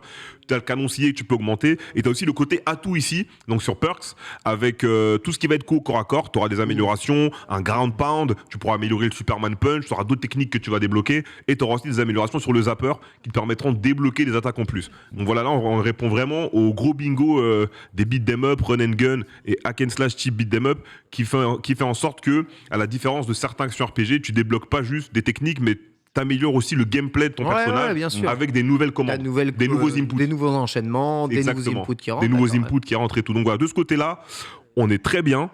J'ai mis un petit boss fight après qui était au 4e monde, je crois, si j'ai pas de bêtises. On va le mettre en fond en même temps que je continue. Les points faibles, les points faibles selon les critères, on va dire surtout d'aujourd'hui. Alors on est sur un jeu full linéaire. Vraiment, on est sur un jeu. Moi, ça, j'aime bien. rail, quoi. Moi, ça, j'aime bien. Justement, j'allais venir. Et c'est pour ça que j'ai dit les critères d'aujourd'hui. Parce qu'en fait, pour moi, linéaire, c'est pas un mauvais critère. Aujourd'hui, malheureusement, linéaire, tu perds des points dans le jeu vidéo. Donc, tout le monde veut des mondes ouverts. Tout le monde veut des zones ouvertes. Moi, ça va tout droit, c'est cool. Ce qui est dommage, le seul côté dommage de ce linéaire, c'est que par exemple, quand tu passes à un endroit, tu peux pas revenir. Ah ouais, d'accord. Tu vois. En fait, moi, le linéaire, ça me dérange pas, mais si au moins tu te dis, j'ai oublié le coffre, je peux me retourner et ressauter le truc. Là, si tu te retournes, tu peux pas ressauter généralement l'endroit où t'as sauté. Ça, c'est de la merde. Du coup, voilà, ça, c'est vraiment dommage. Pour moi, on perd des points dessus. Le truc est très original, mais après, ça va vraiment être pour un public ciblé, je pense, pour un public qui aime vraiment juste l'adrénaline, la bagarre, aller tout droit. Donc, on va pas forcément parler à tout le monde. T'as plusieurs niveaux de difficulté, ce qui est pas mal. T'en as 4. T'as le mode histoire, si tu veux juste voir l'histoire. Du coup, parce qu'il y a quand même pas mal de séquences vidéo, même si l'histoire est moyenne. T'as pas mal de séquences vidéo. T'as niveau normal, niveau dur, niveau evil. Et si tu veux un peu plus de bagarre, t'as un mode où tu peux, si tu meurs, tu recommences tout le jeu. Donc tu n'as pas le droit de mourir. Donc voilà, ça va être à peu près ça. Moi, je l'ai joué sur PC, support du 21/9, support 120 FPS, support du FSR, support G5 si j'ai pas de bêtises aussi. Ouais, donc c'est des devs qui ont développé le jeu. Techniquement, il y a tout. Il y a il y a des trucs derrière, mais voilà. Mon gros problème, voilà, ça va être surtout, tu peux pas revenir sur les zones en arrière. Mur invisible. Je sais que dans la presse, il a été noté très moyennement. Moi, après, comme c'est mon type de jeu, j'ai beaucoup aimé. Je pense que ça parlera pas à tout le monde, mais c'est un bon petit délire. Si vous avez des questions, vous pouvez y répondre. Écoute, oui, un petit mot quand même sur l'histoire et la mise en scène. Les doublages sont-ils réussis? Le jeu Tarantino qui est derrière. C'est Tarantino. Est-ce que voilà, alors la traduction, je sais pas parce que je joue à tout en anglais chez moi. Enfin, je joue à tout en VO. Ça. Hein? Pourquoi tu joues en anglais? Parce que je travaille aussi en anglais. dans la vie, dans la vraie vie. Ça, c'est vrai. Ça, c'est Tu vois, donc j'ai besoin de machin et ça fait des années, toutes mes consoles, mon ordi, tout truc à la maison sont en anglais. Voilà. Donc je peux pas te dire pour le doublage français. Le doublage anglais est pas mal, donc on suit Jesse Rentier avec justement son collègue qui est retraité, qui travaillait pour son père à la base, William Rentier. Donc il y a pas mal de séquences vidéo qui sont bien placées au début et à la fin, et parfois une ou deux au milieu. Ça prend pas trop de place, par exemple comme dans un Bayonetta 2 ou 3 où je trouvais que parfois les séquences vidéo, elles apparaissaient trop à des moments où j'avais juste envie de respirer. Il y a pas beaucoup d'énigmes, parfois t'as des trucs où il faut suivre et tout, mais c'est pas très compliqué. Donc niveau de l'histoire, on va dire c'est du niveau série B, c'est vraiment, tu peux le mettre avec Riddick et compagnie, il y a pas de problème. Franchement, tu joues pas pour l'histoire, mais si t'es quelqu'un qui justement n'est pas là pour le grand cinéma forcément, tu peux regarder l'histoire et te faire un petit kiff. Je suis là pour le grand cinéma. Ouais, j'ai une petite question parce que pour le coup, ça reste quand même mon genre de jeu. J'avoue, après Bayo, il me manquera de faire des combos, tu vois. Ok. Mais j'arrive pas à ressortir de tout ce que t'as dit, genre un point qui le fait sortir de la masse des jeux vidéo en fait, tu vois. Pour moi, il sort pas de la masse. Ouais, Pour moi, il sort pas de la masse. Voilà, c'est pas. pas un triple A avec un giga budget, c'est pas un machin. Et qu'est-ce qui toi t'a marqué le plus et qui fait que t'en parles aujourd'hui en fait, tu vois. Donc moi j'ai kiffé jouer. J'ai kiffé jouer parce que encore une fois, voilà, t'as le ressenti sur la puissance des coups et t'as tout ce que j'aime dans ce genre de jeu. Ça veut dire t'as des combos, t'as des juggles, t'as un arbre de compétences hyper grand et hyper intéressant que tu vas débloquer qui vont améliorer ton gameplay. T'as des commandes move et t'as des situations difficiles et t'as de la profondeur de gameplay. Ça pour moi c'est tout ce qu'il me faut. Durée de vie du jeu. Ouais, ce que j'avais Durée posé de vie comme du question. jeu, je dois être à peu près à la moitié. Moi je l'ai pas fini. Non, mais Je l'ai pas encore tu fini. dois savoir à peu près. Donc où t'en durée es. de vie du jeu, je pense que tu dois taper ça. Enfin, j'ai commencé en hard. Je pense que tu dois faire 7-8 heures, 10 heures peut-être max. Pour la première run. Ok. En hard, je pense que je dois être dans les En 10 hard, heures. c'est- Après, c'est le genre de jeu où, en fait, si tu finis le jeu, tu gardes tes trucs et après, t'as New Game Plus. Ok. En fait, ok, les ok. beat 'em up, la durée de vie des beat 'em up, c'est jamais une run.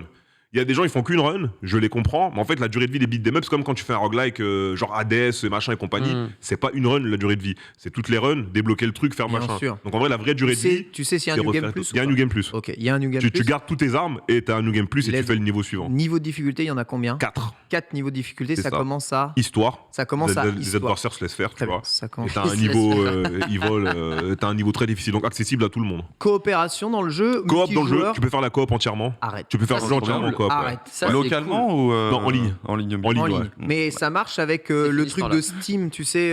Ah, j'ai il y pas en a testé. un cachette, l'autre il peut Ouais, j'ai jouer. pas testé avec ça. Nous, on a testé, mon pote, il a acheté le jeu aussi, mais le multi fonctionne bien. Très bien. Et le jeu est-il sur le Game Pass?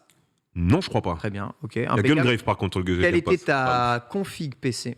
Ma config PC, moi j'ai 6700 XT, Ryzen 7 3700X, 32 Go de RAM, Et t'as 3000 joué quelques en mégahertz. quoi à peu près? J'ai Tout à joué en 120 FPS, 2560 fois je sais plus quoi, là, fait. Ok, d'accord. 21 neuvième. 21 Et ça bougeait pas, quoi. Ça t'étais bougeait bien. pas? J'étais entre 95 quand Ouais, il y ça avait bougeait pas. quand il y avait beaucoup de feu Ouais. et des gros mouvements de caméra. Ça passe. Sinon c'est quasiment 120 constant. Quasiment 120 constant, ouais. On descend jamais sous les 90. Une bonne carte graphique hein, que tu as là, en tout cas. Ouais, j'étais il y a 2 ans, c'était 1 an et demi, 2 ans. 2020 dans celle-ci, je sais plus. Eh bien, Parce que, excuse-moi, t'as joué aussi à Ragnarok? God of J'ai War terminé t'as Ragnarok terminé là. Du coup, est-ce qu'il souffre pas de la comparaison et du fait que God of War soit là, tout simplement? Est-ce que si En God of vrai, War ouais, n'était pas là, tu peux énormément les comparer. Tu vois vraiment la caméra, ouais. l'environnement, les déplacements, les machins, ça ressemble énormément de ce côté-là à God of War. Après, encore une fois, God of War, c'est un giga triple A. Là, c'est un studio de taille moyenne polonais qui te balance une expérience, on va dire, dans un Far West, mais avec ce qui se fait de bien aujourd'hui. d'un point de vue gameplay, Tu les lequel, prends pas pour les mêmes raisons. d'un point de vue gameplay, lequel est le plus riche, God of War ou Quel est le plus riche ou ouais, Ouais, Ragnarok. Ragnarok. Ragnarok, là, j'ai bien poncé, je suis à 60 heures. Je continue les secondaires. Je suis en train de faire tous les restes des boss qui restent en no hit et tout, en Give Me God of War. Et le gameplay, quand tu le pousses bien, il y a là les trucs à faire. Ok. Il est incroyable. Ok. Ah. Par contre, j'ai l'impression qu'Evil West est un petit peu plus rapide dans l'exécution qu'un Ragnarok. Non. Ouais, là, j'ai joué aux deux. Ragnarok, surtout qu'en fait, au début, Ouais, c'est un peu kiff-kiff. Ouais, c'est ça. Mais une fois que tu joues bien, Ouais, ça bouge quand énormément. t'enchaînes, Ça bouge énormément, ouais. Mais on est à peu près dans le même rythme, à peu près. C'est pas faux. En tout cas, il y en a un qui est sur PC et pas l'autre. Hein. Cela dit, Pour le voilà moment. aussi la grosse différence. Et le jeu est à 50 €, je crois. 45, 50, Ok. même 40 en physique, je crois, genre Carrefour, Auchan et compagnie. Ouais. Parce que j'ai un pote qui m'avait demandé par message si le jeu était à prendre. Je lui ai dit prends-le, fonce, parce qu'il aime bien les mêmes types de jeux que moi. Je crois qu'il m'avait dit qu'il avait eu à 40 € Ok. dans son Auchan ou Leclerc ou quoi. Ouais, Donc c'est un pas double mal.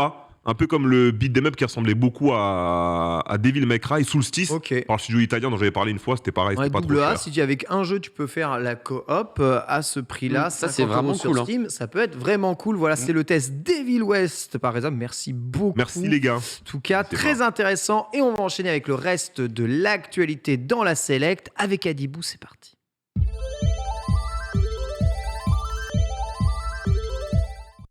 Bien sûr, Adibou, évidemment, et ça. La feuille en absolument incroyable. Petit rappel des titres de l'actualité, Adibou, avant d'enchaîner avec la Select. Oui, bien sûr. Donc, on a parlé de plein de choses très très cool. Par contre, je vais zoomer parce que je suis vieux, donc je vois mal. On a parlé des records de vente dans le jeu vidéo. Et oui, il y a de cela quelques jours, voire quelques semaines, et bien, il y a 2 titans. Merci beaucoup, Ken. Tu es adorable. Le prompteur humain. Qui sont tombés il n'y a pas longtemps. Donc, tu nous as parlé de God of War Ragnarok justement et de Pokémon, qui l'eût cru, Pokémon avec son gros 10 millions, c'est un truc de ouf en seulement quelques jours. Donc on est revenu avec toute l'équipe là-dessus et on a parlé évidemment qu'en termes de rentabilité, personne ne peut égaler GTA 5 en attendant GTA 6, bien évidemment. On a parlé encore et toujours du feuilleton. Mais c'est même plus un feuilleton ce truc, c'est un péplum qu'on vit entre Microsoft et Sony. Les lois antitrust, non, on veut pas que Microsoft soit le roi, on veut impérativement bloquer tout ceci. Eh bien, les USA commencent à entrer dans la danse. L'Europe avait déjà mis son grain de sel, bien les États-Unis aussi sont en train de se poser des questions sur les dangers que vont apporter le rachat d'Activision Blizzard par Microsoft. On a aussi soulevé très brièvement qu'un fonds de pension suédois aussi, mais pas pour des lois antitrust, mais pour d'autres choses, avait décidé de mettre un holà depuis le 14 novembre. Ils ont raison, ils auront tort. De toute façon, le feuilleton est loin d'être terminé. Restez avec nous, on vous en parlera autant que faire se peut. La dernière news, c'était la take de Quentin Tarantino qui a dit tout simplement que les acteurs qui jouaient dans les films Marvel n'étaient pas des stars et que c'était finalement les héros qui étaient des stars. Mais il a raison. Mais ouais, merde, écoute. Qu'est-ce qu'il la ramène tous là? Voilà, donc on en a parlé aussi longuement. Est-ce qu'il a raison? Est-ce qu'il a tort? Il y a aussi l'acteur de Shang-Chi qui a décidé d'y mettre son grain de sel en rappelant que le cinéma n'est pas tout blanc, n'est pas tout noir, mais est tout blanc apparemment, et que Dieu merci, Marvel est présent aussi pour changer la donne. C'était assez rigolo, on va dire ça comme ça. On a eu le test évidemment de Reza à l'instant que vous devez peut-être manquer si vous venez d'arriver, donc regardez le replay sur Evil West, une sorte de God of War, Darksiders, Gears of War à la sauce western, un bon beat'em up ou beat'em up des familles qui n'est pas très cher, qui joue en coop et qui, ma foi, a l'air d'être sympathique à jouer entre amis pour le coup. Merci Adibou, on enchaîne avec le reste de la Select et on commence par parler un tout petit peu de The Witcher. Oui, ce matin, cette nuit, à 1h, en tout cas heure française, on a eu le droit à la liste des upgrades sur un jeu vidéo que je pense vous aimez tous autour de cette table, qui est The Witcher 3. Moi, que tu n'aies pas forcément eu le temps d'y jouer, mon cher Ken, mais The Witcher 3, Henry Cavill, tout ça. J'ai recommencé le jeu 5 fois. Ok. Et je me suis arrêté après. Toujours au même endroit. 5 fois. Okay. J'ai dit c'est pas possible, c'est un des plus grands jeux de l'histoire. Il faut que je le fasse. C'est pas possible, il faut que je le fasse. Il y a la pression sociale. Je fais le griffon, j'ai la première quête, le nain me pète le cul avec sa forge en feu et je rage quitte. Voilà. Merde. C'est un classique en vrai. Non, mais je comprends, toi Otaksu par contre tu l'as bien pensé. Non, mais moi justement j'attendais le patch pour le faire pour la première fois. D'accord, donc t'attends la meilleure mouture finalement de The Witcher pour pouvoir t'éclater avec. Ouais. Moi ça me dérange un peu ce que je vois. Alors moi j'ai pas fait The Witcher 3. Ok. Donc pour commencer, je vais le faire en 2023. Ok. Chaque année je me fais un peu un Google Docs des jeux solo que j'ai à faire. Ouais. Vous savez que j'ai fait beaucoup de compétitions de jeux de combat, et quand je faisais de la compétition, je jouais plus du tout aux jeux vidéo, à part la compète. T'as un backlog de ouf. Tu vois, donc j'ai eu un gros backlog que j'ai commencé pendant la pandémie. Donc 2021, j'en ai fait une dizaine. En 2022, cette année, j'ai pu en faire plein d'autres, beaucoup plus l'année d'avant, parce que maintenant je fais aussi des reviews de jeux. Donc dans mes jeux de 2023, j'ai mis que 10 jeux, mais du coup c'est 10 jeux à plus de 60 heures, et il y avait The Witcher 3 dedans. Et malheureusement, l'annonce de The Witcher 3, m'a pas hypé. Okay. Parce que j'ai l'impression qu'ils vont réaliser ce qu'ont fait les modeurs pour leur jeu en fait. Que les modeurs en font ce qu'on fait avant eux pour leur jeu, pardon. On va justement y revenir, Reza, de toutes ces modifications. Ça sortira le 14 décembre. Ça sera évidemment partout, PS4, PS5, Xbox Series X, PC, XS pardon, et PC. Et grosso modo, qu'est-ce qu'on a ? Eh bien, on a ils appellent les upgrades visuels. Donc voilà, on aura des graphismes encore plus détaillés sur console et sur PC. Il y aura même le ray tracing, encore plus de customisation, un mode photo. Bref, ça c'est l'avantage d'être joueur PC, pas console. Pas des os. Effectivement, des nouvelles quêtes, Ken Bogard, parce que des centaines d'heures à l'hôpital Belpo. Non, il y a vraiment là les nouvelles quêtes. Le jeu n'est pas assez profond et long, donc rajoutons des quêtes en plus. C'est des quêtes qui sont liées à l'univers de la série Netflix. Ah, d'accord. Oh, que c'est malin. Que c'est malin. Ils sont bons, ceux-là. Il y aura aussi la cross-progression PS5, ça, Xbox. C'est excellent, ça. Par contre, c'est comme dirait Monsieur Burns, excellent. Ça, c'est très bien. Ça, c'est un Très next-gen. solide. Ouais. Ça, c'est next-gen. C'est les vrais enjeux du jeu vidéo, ça. C'est vrai. Imagine, cross-save Play Xbox. Tu vois que Sony et Microsoft, ils peuvent s'entendre. Ben oui. Cross-progression sur les deux plateformes, c'est génial. On a aussi des retours haptiques au niveau de la manette PlayStation 5. Génial. Donc les vibrations, le fait d'appuyer sur les touches, la gâchette client, notamment. Et puis bon. Moi, je suis très curieux du coup. Ouais. Bah, magnifique, on pourra peut-être enfin changer les touches sur sa manette parce que normalement quand c'est attribué tu peux rien faire, chose sur PC qui est déjà prévue depuis des millénaires, mais là commencez pas. c'est bon, c'est parce que moi j'arrête de touiller. On a aussi une map qui va pouvoir, à la manière d'un WoW par exemple, tu vas pouvoir mettre ce que tu veux dessus et puis enlever les choses inutiles que tu as déjà faites. Une minimap qui sera dynamique, donc qui va probablement bouger avec toi, ce qui là encore n'est pas une révolution mais plutôt des axes d'amélioration. Tu pourras sprinter avec un des sticks, tu seras pas obligé d'être enfoncé sur le bouton pour courir. Là encore, c'est une évolution. Et encore plus de sous-titres, en tout cas de paramètres de sous-titres, anecdotiques ou pas. En tout cas, c'est plein de petites bonnes choses. On va pas cracher dessus, en plus c'est gratos. C'est gratuit. Ouais, c'est gratuit. Ah ouais, c'est mis à l'heure. Ah ouais, attends. Après, pour moi, c'est un move logique. Okay. Ils ont annoncé une roadmap légendaire, clairement, pour dire qu'on est là, on va faire la bagarre. Ils ont réussi à faire plus de 20 millions de ventes sur Cyberpunk, dont tout le monde crachait dessus. Ils ont fait une remontada légendaire avec Edge Runner. Tu prends les Steam Charts pré-Edge Runner, les Steam Charts post-Edge Runner, c'est totalement débilus. Le nombre de joueurs commence à augmenter aussi rapidement. On a la roadmap derrière. C'est le meilleur moment. The Witcher 3, on sait que techniquement, il est daté. Même pour du 2015, il y avait des problèmes. Surtout à la sortie, c'était daté. Aujourd'hui, les gens, ils ont des Play 5. Les gens, ils ont des gros PC. Les gens, ils ont des 21/9e. Les modeurs ont fait le taf. Et d'ailleurs, dans le chat, on me le disait à l'instant. Je sais pas si c'est vrai. Mais qu'apparemment, c'est des projets qui auraient racheté ou embauché les mecs qui ont fait la plupart des gros mecs qui auraient fait les mods du jeu pour justement appliquer certaines choses. Donc, en vrai, pour moi, c'est cohérent. Le projet est cohérent. Que ce soit gratuit, c'est cohérent. Et ça ne laisse annoncer que de belles choses pour la roadmap qu'ils nous ont donnée, quoi. Ouais, c'est vrai qu'on va manger très chaud si vous êtes fan de CD Projekt, que ce soit même en série. La saison 2 va y avoir, enfin la saison 3 pardon, va y avoir aussi tout le spin-off Blood Origin.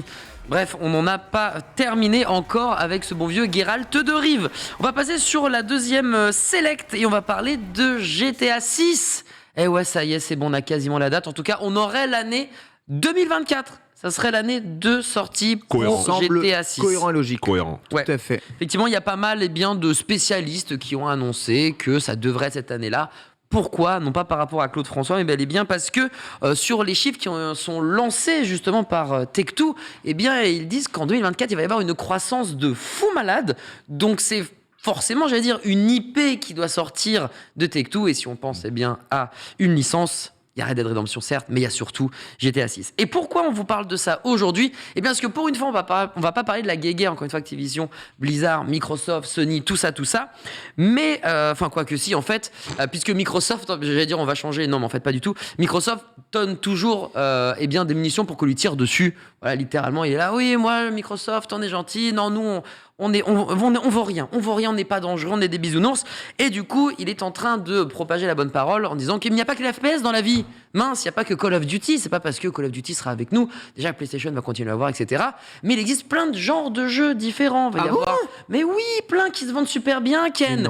Et notamment Tech2 Interactive, la licence de Tech2 Interactive, puisque ils disent tout simplement, le très attendu Grand Theft Auto 6 devrait sortir en 2024. Les deux jeux sont considérés par les principales vitrines numériques comme Steam, comme ayant des éléments de tir. Tech2 Interactive édite le Grand Theft Auto 5 qui demeure après plusieurs années en 2013 toujours au top de la pyramide.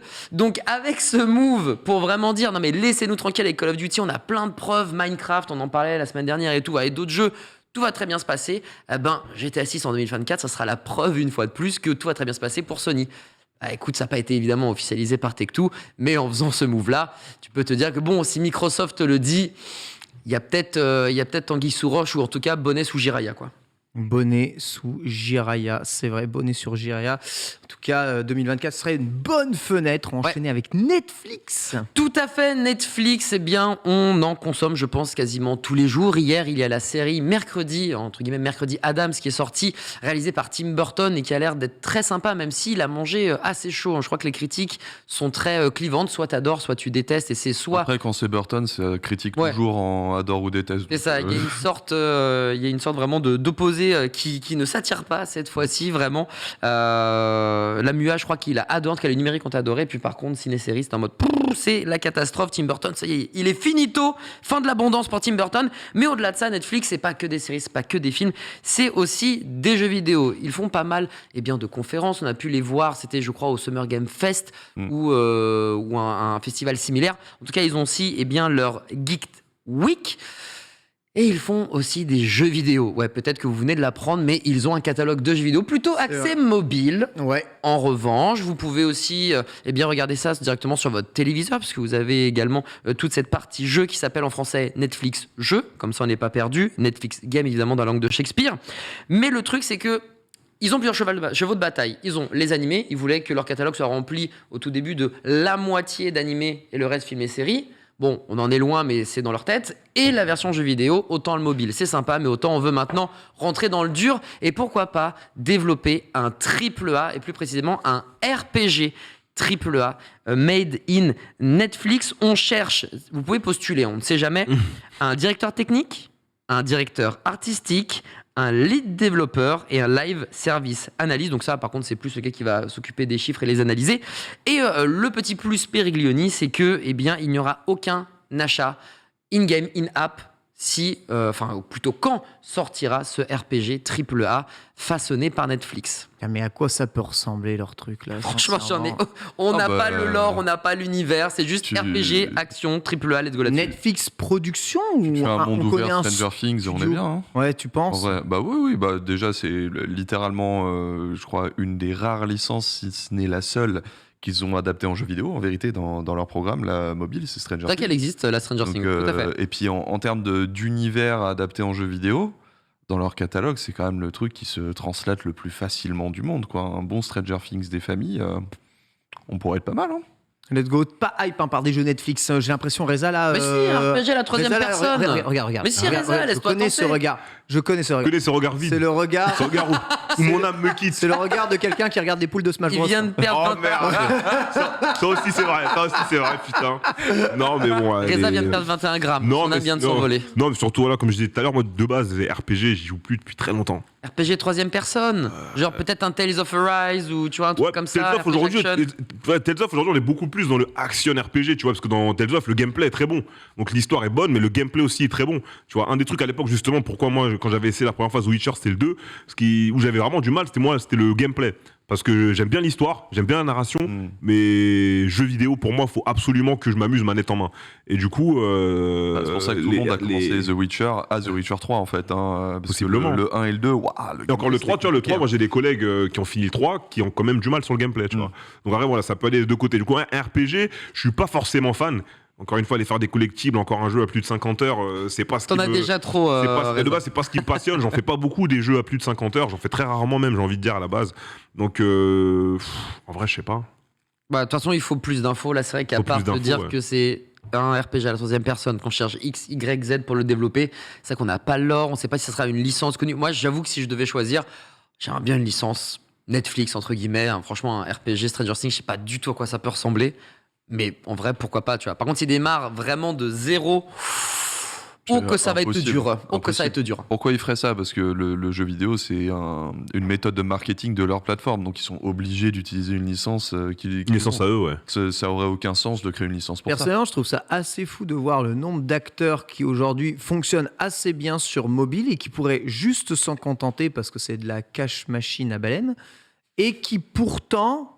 veulent systématiquement montrer qu'ils savent faire Les produits dérivés, Ken. des triple A solo, tu vois, ou des gros jeux vidéo. C'est pour les produits dérivés, tu vois, parce qu'ici on n'a pas en Occident, c'est un peu différent de la Chine. Tu sais, la Chine avec Tencent et tout, ils s'en foutent. T'as vu le nombre de jeux mobiles qu'ils ont? Oui, c'est ça. Il y a énormément de trucs, on dit, mais pourquoi on fait pas un gros jeu console et tout, parce qu'ils sont en mode, mais comme un peu Pokémon, ouais, qui fait ces jeux, qui se dit, ça va marcher. J'ai pas à faire un triple A Pokémon sur PC en 144 Hz, j'en sais rien. Et pourtant, que ça va marcher, tu vois. Tencent et NetEase s'intéressent au fait de faire des triple A maintenant. Mais t'as vu le nombre d'années sur le nombre d'années, ils ont dominé le marché du mobile. C'est qu'aujourd'hui, je pense qu'ils doivent avoir trop de bénéfices. On va réduire un peu les impôts pour investir. Pour investir. Donc aujourd'hui, moi, ça me semble logique qu'ils réinvestissent dessus. Et en Occident, c'est un peu différent du coup, parce que la Netflix, on va parler du côté occidental. Mais ça parle beaucoup plus le jeu, parce qu'en plus le jeu, voilà, produit dérivé, tu peux mettre en avant tes séries, tes plateformes. Et aujourd'hui, on sait très bien que Netflix et jeux vidéo, ça va ensemble.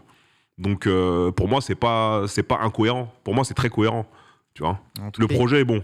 C'est vrai que le jeu vidéo rapporte de plus en plus d'argent et tout le monde veut foncer dans la brèche, que ce soit pour le jeu vidéo classique ou pour soi les interfaces graphiques gigantesques type métavers.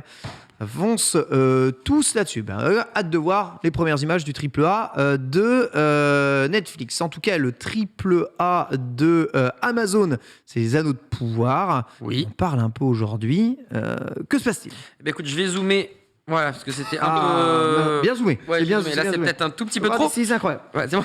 On va parler, effectivement, des Anneaux de pouvoir qu'on aime ou qu'on n'aime pas, moins bien, mieux que Game of Thrones. Ça, c'est vous qui jugez. Faudrait peut-être que je regarde Game of Thrones, par contre, parce qu'apparemment, c'est vraiment banger, je crois, ils disent les jeunes.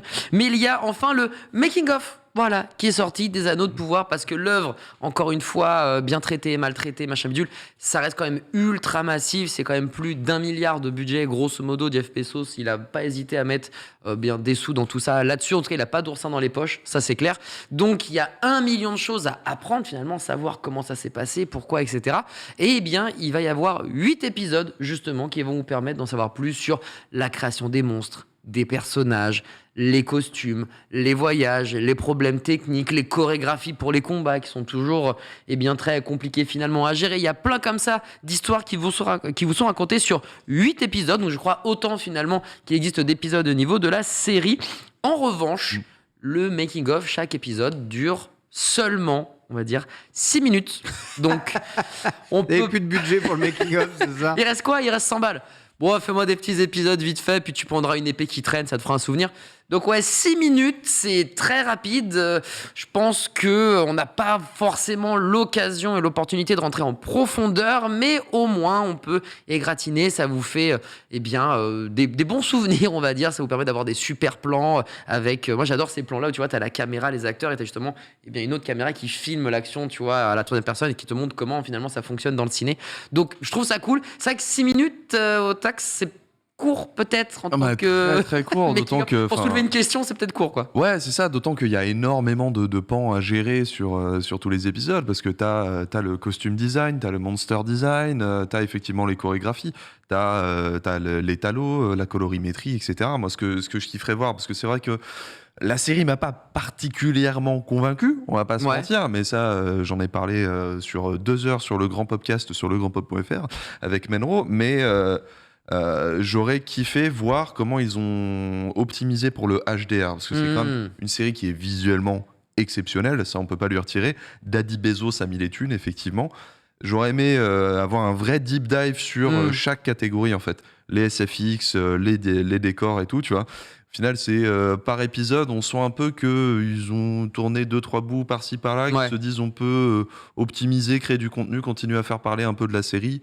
Et salut, mais ça a plus l'air d'être une pub de 6 minutes qu'un vrai making-of. Ouh, les mots sont durs, mais les mots sont vrais peut-être. Et ça vaut le coup, la série, là où je suis un peu écouté. En vrai, moi, je l'ai pas regardé. Ouais. Donc, je vais faire aucun commentaire sur la série. J'étais occupé à regarder House of Dragon, donc tu vois. Ouais, okay. C'est un peu... Sur Game of Thrones, il a tout dit. Non, je suis désolé. Non, mais en vrai, j'ai pas regardé. La seule chose dont je suis content pour cette série, c'est que Bear McCreary fait la musique. Du coup, Bear McCreary qui fait les musiques de God of War 4 et 5. Donc il a eu ce rôle après les musiques qu'il avait fait dans God of War 4 et il s'occupe un peu du son dessus. Sinon j'ai pas regardé la série en elle-même. Par contre j'aime bien les making of. les making-of des œuvres que j'aime bien.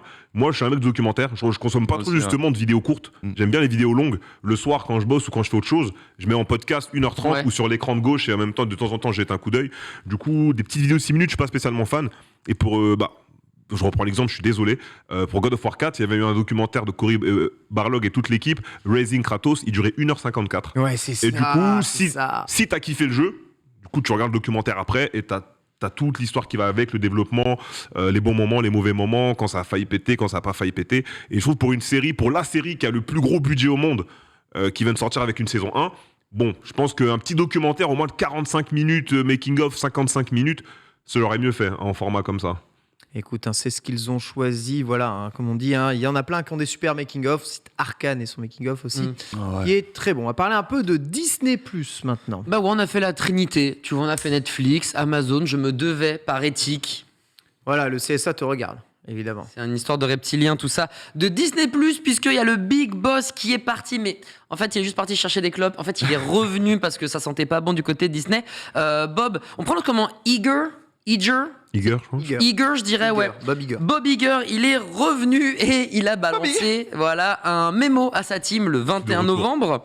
Et il parle de grands changements, grosso modo. Il dit, nous allons commencer à mettre en place des changements opérationnels et structurels. Donc, quand ton mémo, il démarre par ça, tu sais que ça sent le chocolat et qu'il y a des têtes qui vont se faire scalper dans l'instant. Donc, grosso modo, Bob, qu'est-ce qu'il aime ? Il aime le cinéma. Bob, c'est quelqu'un qui aime le cinéma. Il aime pas Disney, alors. Il aime les grosses studios. Et il a un peu plus de mal avec le streaming. Alors, même si c'est lui qui a, entre guillemets, endossé Disney+, etc., c'est vrai qu'il a un amour pour le cinoche. Et quand il a vu des œuvres, et ça a fait râler aussi Pixar, comme Souls ou Alerte Rouge, arriver en brrr sur Disney+, et nulle part ailleurs, lui, bon, ça l'a... Voilà. Il a commencé à rayer la table avec ses ongles, mais ça, c'était la faute de l'autre. Voilà, c'est un autre Bob, c'était lui qui était le patron. C'est l'autre Bob. Voilà, c'est l'autre Bob, Bob Chapek, voilà, mais il est plus là, donc on va pas parler de lui, c'est comme Voldemort, on ne peut plus dire son nom. Donc voilà, donc lui maintenant, ce qu'il veut faire, Bob, c'est de montrer que malheureusement, il y a énormément de manques à gagner, énormément de rentabilité qui a disparu, notamment avec Disney+, qui n'est toujours pas rentable et qui serait rentable, comme la sortie de GTA 6, on vous le rappelle, en 2024. Donc voilà, ça serait à peu près aux alentours de 2024 que Disney+ deviendrait enfin rentable. Mais c'est pareil pour le grand écran, à force d'avoir laissé, on parle plus de 40% de ses parts de marché sur le box-office américain en 2019.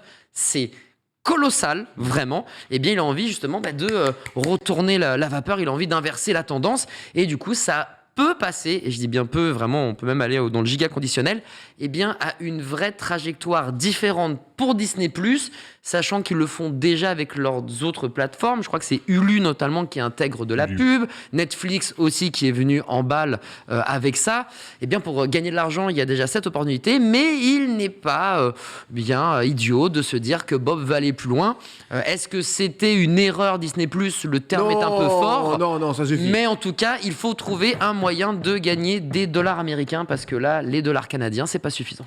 Oui, ils perdent de l'argent, mais c'est normal lorsqu'on lance comme ça ce genre de plateforme. Il y a une période de vache maigre où on perd des milliards. Surtout à ce prix, parce que l'abonnement, c'est un peu agressif quand même. C'était très agro. Donc t'avais plus d'ongles à la fin. Imagine le budget de Sol, je sais pas combien le film a dû coûter en termes de budget, rentabilité 0. Tu vois, regarde ton film, c'est 8 par mois. Il mérite tellement plus. Souls, regardez-le, Souls. Il est fou. Ouais, il est vraiment bien le film. Il est vraiment incroyable. Donc là-dessus, écoute, pour l'interrogation, mais en tout cas, ce qui est une chose qui est quasiment sûre, on en parlait aussi dans Starter, décidément, mais c'est que la pub devrait arriver sur Disney+, à minima. Mais ça suffit. De toute façon, oui, mais ça devrait, avec, tu sais, soit t'as ton prix qui ne change pas, mais t'as quelques pubs, soit tu payes plus cher et tout va pour le mieux dans le monde. Ça donnait sur Netflix. Non, mais Netflix, il manque la moitié du catalogue. Du coup, c'est ça. Et les gens veulent pas s'associer à un catalogue avec des pubs dedans, même si, c'est un secret de polichinelle, mais les pubs sont déjà intégrées dans vos séries via des placements produits qui sont précisés, tu sais, dans un petit truc qui s'allume en haut à droite à chaque fois que vous lancez une série. Faut soumettre à condition. Vous en avez rien à foutre, de toute façon vous le lisez jamais, mais vous allez prendre des pubs en plein dans votre série, voilà. Et puis d'un coup d'un seul, tout se passe bien, puis t'as Omar Sy qui se fait un petit Nespresso, gros plan comme ça, tu fais what the fuck, il se passe quoi dans Lupin, avec le gros plan sur le Air Jordan, t'es en mode Ah, mais moi j'adore les sneakers, mais il n'y a pas un j'adore truc quand avec c'est les Air obvious Jordan, tu comme vois. ça, quoi. Tu sais, il y a toute une génération de séries CW où t'avais Microsoft qui sponsorisait le truc. À chaque Ouais. fois qu'ils parlent de, tu sais, genre, ils checkent vite fait un truc sur Internet, t'as un énorme gros plan, tu vois, d'un Windows Phone, avec limite les mains, elles correspondent absolument pas aux acteurs, tu vois. Et tu reviens après à la série. J'adore, ça En me tout fait cas, pleurer de sachez rire. que Starter est une émission Ken. garantie sans placement produit. Aucun. Littéralement Absolument aucun placement J'en ai produit. rien, moi. Reza, il y en a marre de tes marques là, des Oui. placements produits, des pubs, Non, on non, en peut non, plus. non. Ah ouais, c'est Non, trop, non, en frère. plus, attends, il y a un placement de produit dont on parle pas assez. Je m'en étais rendu compte un peu plus tard, dans les années 2000. Il y a V'là les séries qui étaient sponsorisées par Alienware. Les Ah séries ouais. américaines. J'ai jamais Je fait m'en suis rendu compte un peu plus tard Oui, quand je me comme, rematais des séries américaines en début 2010, 2011. Je rematais des séries de 2003, 4, 5, 6. Big des Bang Theory. anciens modèles. Bah, t'as ça par exemple. T'avais même aussi en émission, t'avais l'émission The Ultimate Warrior. Yes. T'avais d'autres séries, j'ai pas les noms en tête, mais t'avais plusieurs séries que j'ai rematées, au moins 5 ou 6, de 2002 à 2008. T'as des PC noirs. 2003 ou 2008, pardon, où t'as des PC Alienware Yes. dedans, mais genre bien mis en avant. Ok. Genre, ou même carrément, des fois, le dev de l'équipe ou l'ingénieur de l'équipe, il a carrément un Alienware au bureau, tu vois. Donc, ça revient souvent dessus. Je me dis, ah putain, c'était vraiment agressif, la com. Mais c'est vrai que bon, tu t'en rends moins compte tant que t'as pas l'encart, publicité qui vient zapper ton streaming et te remplacer. Mais bon, les marques, c'est nécessaire apparemment, donc pourquoi pas. Et on verra quel choix est-ce qu'il va faire, hein, notre très cher Bob. Le Bob, quoi. là-dessus. On va parler un peu de l'iPhone 15, Eh qui oui. doit être l'iPhone de la révolution. Ouais, on va Encore dire Watt. ça comme ça. Encore lui. Un iPhone qui va coûter en tout cas encore plus cher Ah apparemment. non, ça, c'est pas si, possible. parce que 1000 euros c'est pas suffisant. Ken, on a... Impossible. Mais parlons de l'iPhone 14, je crois qu'il n'y a pas un modèle en dessous des 1000 euros, et pourtant il représente, normalement, plus de 36% du parc iPhone dans la main de leurs utilisateurs. Donc Actuellement autant te dire, ouais, Arrête. en Autant 2022. C'est pas Déjà, ouais, il, ouais. il est sorti il y a un an. Ouais, mais apparemment, en tout cas, de ma source, je ne citerai pas ma source évidemment, on est sur ça devrait être 36% en 2022. Ils sont peut-être riches, hein, les utilisateurs d'iPhone. Peut-être qu'ils sont riches, C'est peut-être peut-être ça, le qu'ils truc. ont revendu tout leur matos Apple juste avant, mais en tout cas, alors c'est pas non Quand le plus. prix d'entrée c'est 700 balles, oui, ça attire une certaine catégorie Une certaine de consommateurs. on va le plus. Salut, hein. Incroyable, mais tout le monde change de téléphone tous les ans. Comme de Mais Schmitt. Non, quoi, pas les nous. gens. Non, pas nous, effectivement, ouais, je vais Ah, garder c'est- mon, ouais, c'est mon quatre- petit Google. 3 ans et demi, 4 ans en téléphone, moi. Ouais, c'est juste ce qui marche plus, comme ça Ouais. c'est. Mais pour moi, plus rapide. 30% des consommateurs qui ont la dernière génération, ça me paraît gigantesque. Mais Et encore, pour Apple et pour les spécialistes, et tu me diras si je me trompe au taxo, justement, c'est bien que tu sois là, mais c'est même pas une franche réussite. Genre, Ah non, c'est cette bien, génération-là, mais c'est pas sans plus, quoi. Ouais, bon, clairement ça sert pas. à rien Ok. du tout la gêne à 14. Mm. hein. Bon, en tout cas, tout ça peut s'expliquer évidemment par l'inflation, la guerre, le coût des matières premières, le transport, le fait de vouloir plus d'argent. Voilà. Après, il y a beaucoup aussi le fait qu'on veut plus d'argent. Et du coup, pour l'iPhone 15, il y a ce pan de on veut plus de thunes, mais il y a aussi l'envie d'aller plus loin, d'améliorer notamment le matériau qui est utilisé de base, parce que normalement on utilise de l'acier inoxydable, et bien là, ils veulent passer en titane. Donc imaginez Wolverine qui a des griffes en aluminium et qui passe en adamantium. Donc forcément, ça a un coût. stylé. Ça, par contre, d'accord. Ça, c'est un coup. Si Ça, vous c'est un commencez coup. à mettre du titane ou de la matière noble, ça commence à me parler. Donc voilà, il y a ça. Donc ça coûte cher et j'y reviendrai juste après. Il y a aussi un traitement oléophobe. Donc un traitement oléophobe, qu'est-ce que c'est sur le téléphone? C'est que ça vous permet simplement de réduire l'impact de vos doigts. Donc ça va permettre au téléphone de durer Ça plus longtemps. repousse notamment le gras que vous avez sur les doigts et l'eau ou les trucs comme ça. Donc ça permet d'avoir des téléphones généralement un petit peu plus propres. Voilà, plus Ah. propre, plus neuf, plus longtemps, pour plus d'argent. Et ça Ça régale. fait plus de 5 ans qu'on l'a déjà sur Android et sur des téléphones. à Oh, moins ça de Oui, 20 suffit, hein. oui, mais non, attends, Ça suffit, attendez. hein. Faut laisser au Tatsu. Oui, mais là, c'est Faut laisser au Tatsu faire le move. Tu parles de matière noble. Moi, sur j'aime Android, bien. ça fait 5 ans qu'on a des dos en céramique au lieu d'avoir du verre, etc. Et on n'est pas à 1500, 1600 balles de smartphone. Moi, je dis juste ça. Je mets juste en Oui, comparaison. mais voilà, le titane, c'est quand même. On va rester focus sur le titane dans ces cas-là. L'acier inoxydable, c'est 1,50 €, enfin $1,50 le kilo. Le titane, c'est entre 30 et 50 $ le kilo. Donc, on pourra Ça tranquillement. fait cher la touchette hein, quand même. Hein. Ça fait cher le gramme. Au niveau de chez Apple, on va pas se le cacher. hein. Attendez. Ok, c'est cher le kilo, d'accord, mais je crois que c'est moins lourd. Oui, par contre, tu vas avoir un téléphone aussi plus léger, Voilà, plus résistant, Exactement, titane. Donc, etc., etc. en fait, tu vas avoir besoin peut-être, je sais pas, je dis des conneries, mais de 100 grammes de titane Au lieu de- faut 200 grammes d'acier. Bon, Ouais, bon, par contre, même le Voilà. rapport. relativisons Ouais, un peu. bien Cela sûr, dit, ouais. j'avoue, pour connaître pas mal de cyclistes avec des cadres en titane, c'est pas des vélos qui coûtent 300 € chez les gars. Et puis il y a un dernier point aussi, ça va être bien toute la structure, la technologie qui est à l'intérieur, notamment les puces, la puce A17 qui a encore une gravure plus petite, toujours plus dans l'invisible, dans Ant-Man. Finalement, on va parler bientôt de Quantum. Voilà, de Quantum Delirium. Et bien là, c'est la même chose. Donc les puces aussi vont être de meilleure qualité, ça coûte plus cher de les produire. Donc attendez-vous finalement un iPhone 15 qui dépassera allègrement les 1000 € de base. Et je parle même pas d'une éventuelle version pro. Encore, c'est sans les batteries au graphène, évidemment, Moi, je vous- qui arriveront moi, je vous propose- probablement un jour aussi. Ça arrive en drift. Je vous propose un truc. Vas-y, Dis-nous, Reza. On se cotise. allez. On se fait un cadeau de revoir. On se fait des iPhone 15 de revoir. Un iPhone Pour fêter Starter. Un iPhone 15 pour tout le monde. Pour ces belles années avec La le Launch vidéo. Play Starter. Alors, je pense qu'il y a mieux à investir, Bien sûr. bien entendu, Bien sûr. que cela. Volkswagen a eu une idée extraordinaire. Et ça, c'est ma dernière Moi, je stream news. Volkswagen. Hein. C'est la je suis dernière très, slide. très Volkswagen, moi. Ah Ouais. ouais Team Touran, voiture familiale. Oh non. Voilà. J'aime bien l'ID Buzz, je dois bien avouer le retour Ok. du petit camtar de hippie, l'époque. tu vois, Franchement, mais version électrique, je trouve ça très mignon. Il aime que les SUV, lui, il aime pas C'est l'automobile. pas un SUV. Il aime pas l'automobile. En plus, c'est une voiture de 2006. 2005 même. Premier modèle. Elle est encore vivante.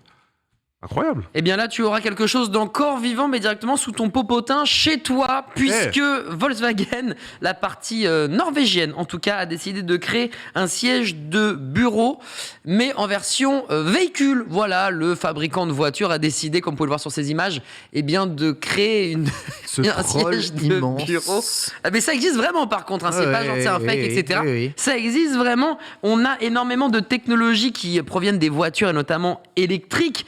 Et aussi du gaming parce qu'il y a de la technologie RGB à l'intérieur et ça régale. Donc ça va plus vite. Donc ça va plus vite, évidemment, et t'es plus beau, plus intelligent, évidemment, quand t'es dessus. Chaise 5 roues avec des jantes en aluminium, et oui, klaxon, ceinture, du son, un écran tactile avec caméra de recul, s'il vous plaît, et capteur 360 degrés. Est-ce que vous savez jusqu'à quelle vitesse ce bolide infernal peut rouler ? Oui. Je sens un bon 25-33 km/h. Entre 25 et 30. Entre 30 km/h et 35 Ok, donc on peut km/h. rouler en ville. Calmez-vous, on est en chaise là, ça dépasse pas les 25. Ah mais attends, on fait une chaise qui est capable de rouler, c'est déjà un troll de base. Donc dépasse ce pas serait les 25, encore c'est plus pas drôle possible. si tu peux aller à 50 Autant mourir. km/h, tu vois. 25 km/h, c'est Nous ne très rapide. pouvons aller qu'à 20 km/h, mais ce qui est déjà voilà, km/h, merci. énorme, C'est honnêtement. Plus de 12 km d'autonomie, alors que bon, en open space, faire 12 Ça en, km. fait, ça en fait des trajets d'open space. Ça en fait des trajets à la machine à café pour parler avec Ouais, Véro. je Il y a un Oui, radar de recul, ouais. Watch me dans le bureau de Webedia faire. Oui. Il y a même des feux. Si tu freines et comment ça se conduit cette machine, bah, tu as 2 pédales en fait, freiner, accélérer, et avec tes pieds en fait tu vas te diriger la direction, donc ça a l'air d'être hyper intuitif. Devinez combien cette merveille coûte. 800 €. 800 €. C'est une trottinette électrique avec 4 roues. Je dirais que ça coûte le prix. Attends, de deux trottinettes. Attends. 2000 €. On est sur 2000 €. Alors 800 €, 2000 €. J'allais mettre un 2000 moi, donc je vais mettre un 1500 pour la Allez, variété. tu coupes la poire en deux. Allez, là il coupe la part en deux, mon Reza. Eh bien sachez que c'est ni l'un, ni l'autre, ni toi, puisque ce fauteuil ne sera jamais commercialisé. Je te jure, Adibou, tu m'as pas laissé prendre la parole tout à l'heure. Mais je voulais dire, c'est peut-être un proof of concept de Volkswagen et ce sera pas mis en vente. Mais on te croit, Mais c'est bon. je te crois, Reza. Mais toi, de toute façon, tu te fais Mais pas c'est bon. bluffer. Parce qu'en fait, je me dis, Eh ça oui. sert à quoi? Tu la connais la phase. Y a pas, ça sert à rien. Bah oui. Déjà que les gens Évidemment. restent trop assis. Tu vas pas rester encore plus assis, tu vois. Bah, comme le dit Borvo, c'est le préquel de Wall-E. Le préquel Effectivement, de Wall-E, il y a un monde où eh bien, on pose son fessier et puis la vie tourne Mais bon. à la vitesse de la lumière avec toi dedans, mais assis. Au moins, c'est mieux que le casque VR qui peut te tuer.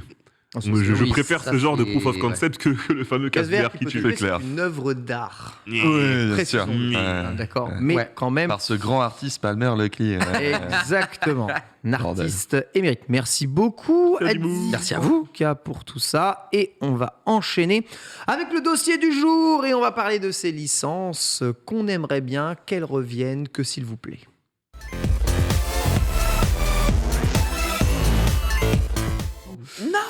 Toutes ces licences mortes, c'est-à-dire Konami. Fin de citation. Fin du buzz. Vous allez nous en parler au Texu. Reviendront-elles On ne sait pas. Souhaitons-nous qu'elle revienne. Vous allez pouvoir nous dire d'ailleurs si vous souhaitez ou non que cette licence revienne avec la sélection d'Otaksu. C'est parti. Parce que oui, en fait, le truc, c'est que là, l'idée de cette chronique, c'est clairement de se faire un kiff. Parce qu'il en existe énormément des licences qui ont quelque peu disparu. Il faut voir que le jeu vidéo est cyclique. Les modes, elles apparaissent, elles disparaissent aussi rapidement que la technologie elle-même évolue. Quand l'appétence du grand public pour certains genres et certaines productions varie énormément. Je trouve que le meilleur exemple de ça, justement, c'est quand tu regardes l'évolution du JRPG sur console. C'était un genre phare du jeu vidéo dans l'ère 8 et 16 bits, et les premières heures de la 3D sur la PS1 notamment. Mais après, c'est un peu devenu un genre d'initié à l'ère 128 bits, avant de devenir clairement une source de vannes complètement facile à l'ère Xbox 360 PS3.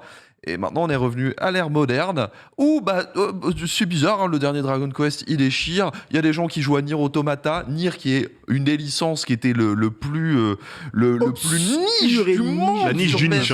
Xbox 360. Drakengard, je connaissais pas, moi. Mais ouais, voilà, tu vois. Et aujourd'hui, tout le monde adore ça. Bref, vous voyez, hein, les genres, ça varie constamment. Hein.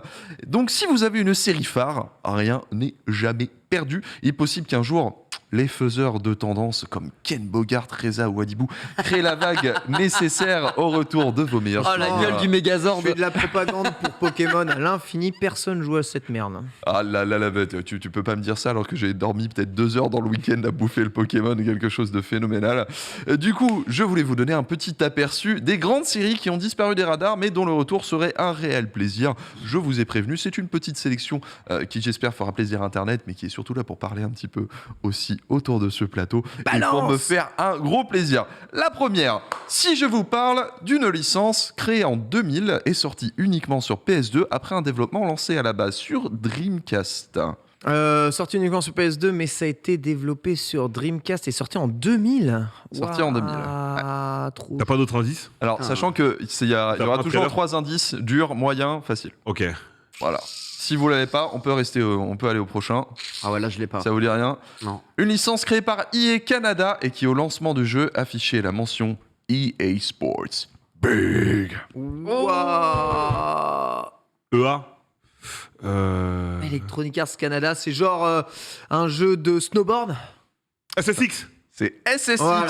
tout Merci, à Ken. fait, voilà. Ken, Sachant il a eu que sur la route. le dernier indice, c'était une licence qui mettait en scène personnages tels que la top modèle Elise Riggs, la gothique Zoe Payne ou encore le baroudeur Jürgen PS2 en plus. Angerman. Le premier SSX épisode... Tricky, non? Non, enfin, C'est le premier, hein. le tout premier épisode était SSX tout court et Ouais. était exclusif à la PS2. Mais à partir de Tricky, c'est devenu multiplateforme, etc. Ok. Et c'est ce qui a J'ai fait commencé à le Tricky, moi. gros kiff. Oh. Voilà. Ah, c'est beau quand même. Hein. Ouais, moi j'ai toujours trouvé que c'était l'héritier de Cool Border. Mais totalement. Oui, c'est totalement. ça. Et tu m'as eu. Excuse-moi, non, Otaksu, tu m'as eu parce qu'en fait, moi j'ai commencé SSX avec Tricky parce que j'ai commencé Mais sur la tout le monde. première Xbox. Ouais. Parce que moi j'ai eu la première Xbox quand j'étais gamin, j'avais pas la Play 2. Mais moi j'avais la Cube et du coup j'ai du pareil coup, que Tricky toi, aussi. Tricky aussi, ouais. Ok. Et Tricky qui pour le coup le premier épisode n'était pas dingue mais il y avait du potentiel. Tricky c'est vraiment le moment où ça a explosé, ils se sont fait un vrai gros kiff. Moi je vous avoue que c'est un peu le genre de jeu que je suis triste qui ait disparu parce que ce pur plaisir arcade ultra fun, ultra pop, tu vois. J'adore. Mais c'est Sonic j'adore Frontier ce que tu nous as mis là en fait.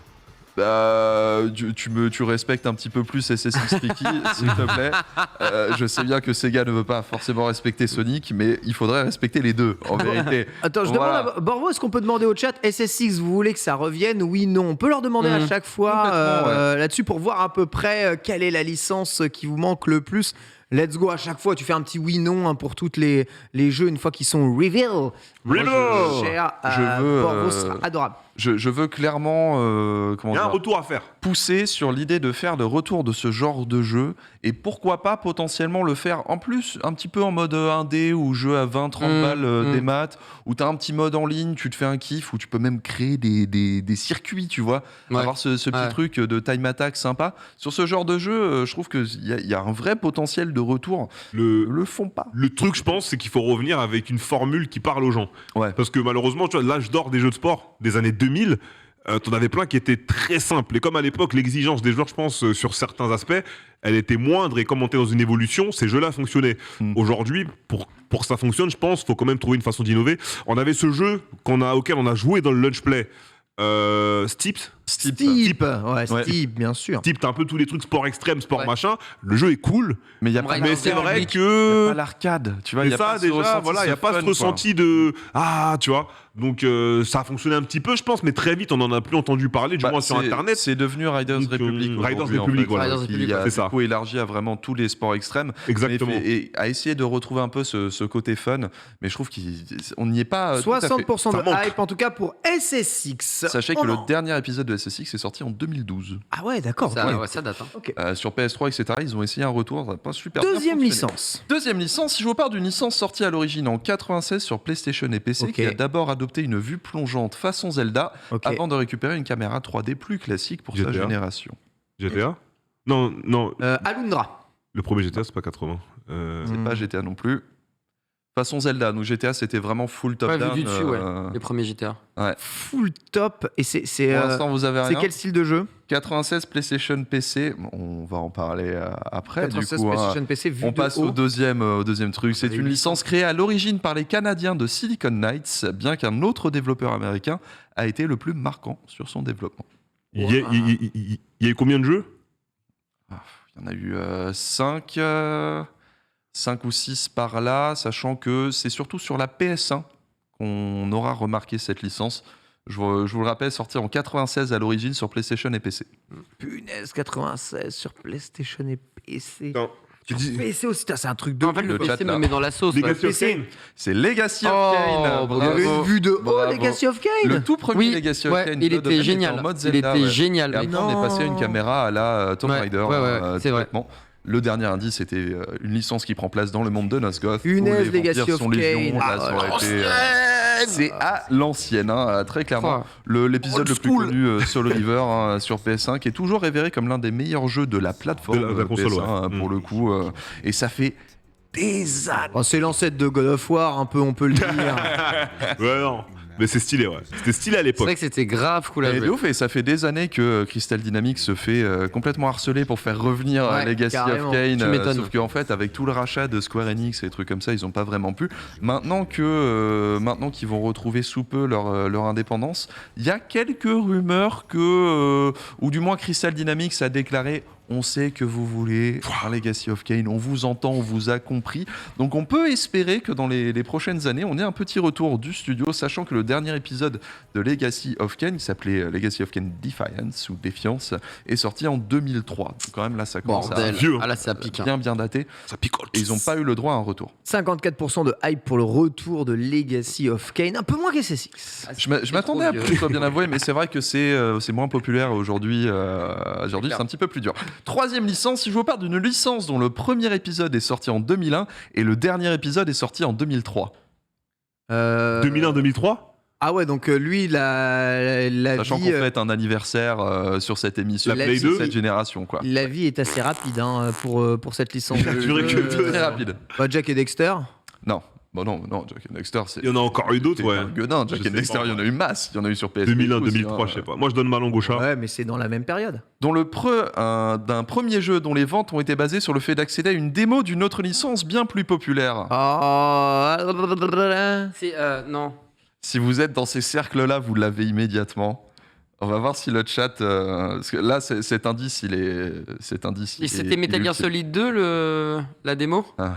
Moi, je connais la démo. Zone of the Enders. Zone of the Enders, Zone of the bien Enders. joué, Oh, Zone là, of mais bien the sûr. Enders. Mais le jeu était cool. J'avais acheté pour ça, J'ai- mais j'avais bien aimé le jeu en j'ai vrai. pas Mais bon, dosé. la démo, Putain, par contre, mais j'ai j'avais pas saigné dosé. quoi. Moi, j'avais Donc- réussi à avoir la démo de MGS2 sans acheter le jeu. Bah, chanceux. J'ai absolument pas dosé Zone En of fait, the j'ai Enders. kiffé les deux. Zone of the Enders, c'était très sympa comme jeu en vrai. C'était vraiment Mais très très cool. c'était de la dinguerie pure. Ouais, La ouais. HD collection est disponible maintenant parce qu'évidemment j'ai pas compté la HD collection. Et Sondage. si vous êtes chaud sur la VR, sachez que du coup Zone of the Enders 2 est Oui, ouais. ressorti en HD 4K et VR sur toutes les plateformes. Un jeu qui dont la mort m'attriste. C'était un petit projet qui a été fait en fait par une B-team chez Kojima Productions. Un des rares jeux faits par Kojima Productions sur lequel finalement Kojima n'a pas tant eu que ça un droit de regard, et tant mieux. Du coup, il était bien. Mais enfin comment dire, Le premier, c'est 5 heures de jeu. Pour C'est faire vrai que c'était très court, l'intégralité, c'est un peu chaud. Ouais, c'est très arcade de toute façon. Et c'est super arcade, il y a un petit côté STR aussi C'est que j'aime l'époque. beaucoup, mais voilà, pour, J'ai pas dosé, en termes moi, de j'avais conduite regardé de un peu. méca, on est très très bien. C'est très beau, mais c'est très court, effectivement. Ah, évidemment, un Kojima ne s'est pas intéressé. Du coup, tout le monde s'en branle. 50-50, hype pas hype sur le retour Dommage. de Zone of the C'est Enders. Mais vraiment c'est quand même sympa. 50% des gens qui aimeraient le Moi, retour j'adore. de la licence. C'est quand même pas mal du tout. Sachant que la licence ne reviendra jamais, puisque c'est une licence possédée par Konami, voilà, qui a Adios. été développée par Kojima Productions Ah, à ça, la c'est le base. premier jeu Konami. Alors Voilà, attention. autant hein. vous dire, Castlevania. c'est plutôt mort. Alors, si je vous parle d'une licence dont le premier jeu est sorti en 1988 sur borne d'arcade, mais qui a vite changé de nom en Europe par la suite. Punaise, 88 bornes d'arcade, mais chez nous, c'est pas possible de l'appeler comme ça parce que le C'est pas Pac-Man nom du jeu est débile. Il est Non, sorti sous Pac-Man, un nom en arcade, et après quelques C'est quoi le épisodes, est type vite changé. C'est quoi le type? Ah, vas-y, Ça, vas-y, c'est- ça, c'est au triché, prochain ça, indice, c'est un autre indice, prochain alors, indice. Dont le protagoniste est limite plus connu pour son apparition dans une autre licence du même éditeur. Oh mince. Ninja Gaiden. Ninja Gaiden. Mais non, j'avais dit, on regardait trop. Tu regardais trop comme ça, mec. J'avais les yeux qui Attends. pétillaient. Là, Ça, c'est pour un le coup, là, je te laisse le micro, je sais que t'en parleras bien mieux. que moi. Ryu Hayabusa, a.k.a. Ryu Hayabusé, de son nom lui-même, considéré comme un super ninja dans sa licence. Il a eu d'ailleurs des jeux sur arcade. Sur arcade, le nom, c'était pas Shadow Warrior. C'était Shadow Warrior. Shadow Warrior ouais. sur arcade en 1984. Je n'étais pas né, mais je connais le jeu, j'y ai Le joué. Ghost and Goblin de l'époque. Exactamente. Ensuite, Itagaki nous les a relancés sur première Xbox et 360 avec Ninja Gaiden 1, 2, 3. Ayashi ensuite a fait les Sigma 2 et 3. Et actuellement, on parle d'un possible retour, reboot de la licence avec Ninja Gaiden et DOA. Bref, ça c'est mon Tout à bébé. fait, C'est tout à fait. J'ai Et fait quand on a 150 runs dessus, c'est mon jeu du cœur. C'était le bébé, sachant que le dernier vrai jeu, on va dire, parce que les Sigma étaient un peu des versions plus de jeux déjà sortis, C'est si ça. je ne m'abuse, c'était Même Ninja des moins Gaiden moins. 3 en 2012. C'est des jeux énervés quand même. enfin, hein. Razor clair. Edge en 2012. Si on ne compte pas Yaiba Ninja Gaiden Z en 2014, qui était Exactement, un spin-off. un petit peu chelou aussi. Et effectivement, comme tu l'as dit, selon une dernière déclaration de la Team Ninja, il se pourrait que Ninja Gaiden revienne sur le devant de la scène dans les Let's prochaines années, même s'il n'y a go. pas de promesses. 71% de Ouais, c'est hype ça. pour le retour de Ninja Mais tant Gaiden. mieux, hein, les c'est gens sont du chauds. très, très bon, Bien sûr. Tu m'étonnes. Du très très bon beat'em all, donc tant mieux.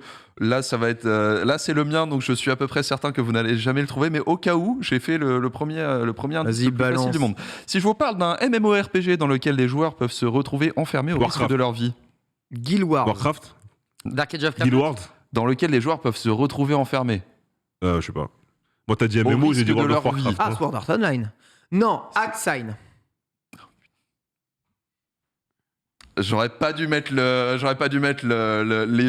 truc le plus simple au début. C'est Dotak, bien évidemment. Dotak, une série que peu de gens Ah, ça, connaissent. je connais Vous allez pas avoir du tout, Dotak mec. GU. Mais j'ai joué à ça. Ah, J'ai joué à c'est bon, ça sur émulateur. Hein. J'ai joué à ça sur émulateur. Bah, c'est PS2 c'est à un jeu Switch. l'origine.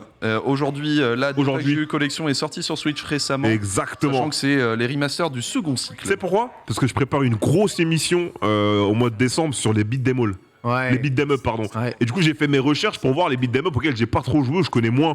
Et j'étais tombé sur Dota, que c'est- j'ai eu tout ça sur Switch parce que t'as un peu un gameplay C'est à la troisième personne. beat'em up un peu chelou. Ouais, c'est ça, c'est un peu mix sur mixé, GU. ouais. Alors qu'à la base, justement, les Dotak classiques, c'est des vraiment RPG. C'est des vrais RPG, les assez classiques. ouais. Moi, c'était celui que j'ai Alors que vu. j'ai eu effectivement, c'est un petit mix assez sympa. Si je vous en parle, déjà parce que c'est toute mon enfance et toute ma vie, j'adore cette série. Et aujourd'hui, Ok. c'est mort et je suis dégoûté. C'est que, en fait, c'est l'un des plus gros, enfin, l'un des premiers gros projets de cross-platform majeur.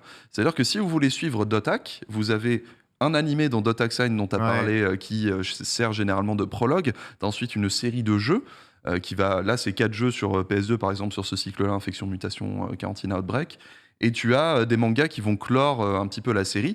Et tout se passe dans le même univers, mais tu as différents cycles selon les versions du MMO, C'est etc. ça le problème, c'est que c'est C'est une trop tuerie. otaku. Comment tu veux que des occidentaux comprennent quoi que ce soit? Ça, Mais otaksu. Ça a fait. Si aujourd'hui je Mais suis sur ce 61% plateau. de gens hype au retour. C'est hein, quand même. Dotak et Serial Experiments Lane, très clairement. Regardez Dotak Sign si vous êtes curieux. C'est une tuerie. Jouez à la version HD GU Redemption. C'est clairement les jeux les plus accessibles. Et j'espère que CyberConnect 2 réussira un jour à faire un autre épisode. Mais le problème, c'est que vu que la licence d'attaque est possédée par Bandai Namco, Aïe, aïe, aïe. Bandai Namco qui possède également Sword Art Online, C'est vrai.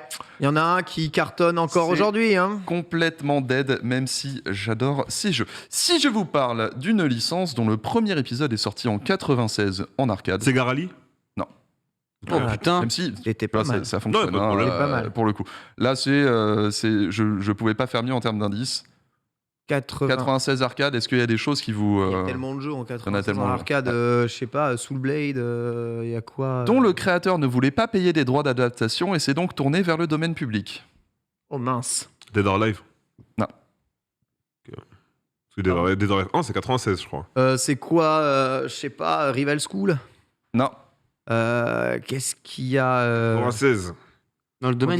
dit Bloody Roar. Non. Hmm. Dont l'univers permet de faire s'affronter un zombie avec une Neko Girl ou un vampire. Mais Darkstalker. Darkstalker. Mmh, Bien vu.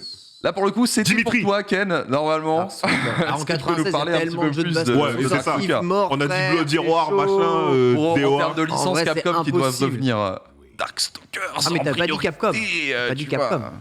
Ouais. Pas On de l'aurait Capcom. trouvé directement s'il avait Mais dit oui, Capcom. si Ouais. je dis Capcom, c'est mort de chez Mais mort, oui. évidemment. Tu peux nous parler un petit peu plus du coup de Darkstalkers? Qu'est-ce que c'est tout ça? Bon, c'est ce que voulait être le renouveau du jeu de combat de chez Capcom au milieu des années 90. Ouais, l'idée, c'est de prendre le folklore des monstres, yokai et autres, on va dire séries mortuaires de Frankenstein, ce genre différents, de voilà, choses. c'est ça, de différents lores de différents pays et de les faire s'affronter dans un jeu de baston. Mais ça se voulait être un jeu de baston complètement innovant, dynamique, basé sur un système de Gatling combo rapide, mobile, tout l'inverse de Street Fighter. Ce jeu a donné lieu aujourd'hui C'est un jeu de la cruauté aussi. Hein. Complètement. La barre de vie, ce elle jeu a tombe, donné lieu à tous les jeux de baston ultra rapides où Anime on enchaîne Fighter. rapidement, Guilty Gear, Dragon Ball Gear, tout Fighters, Marvel vs Capcom, etc.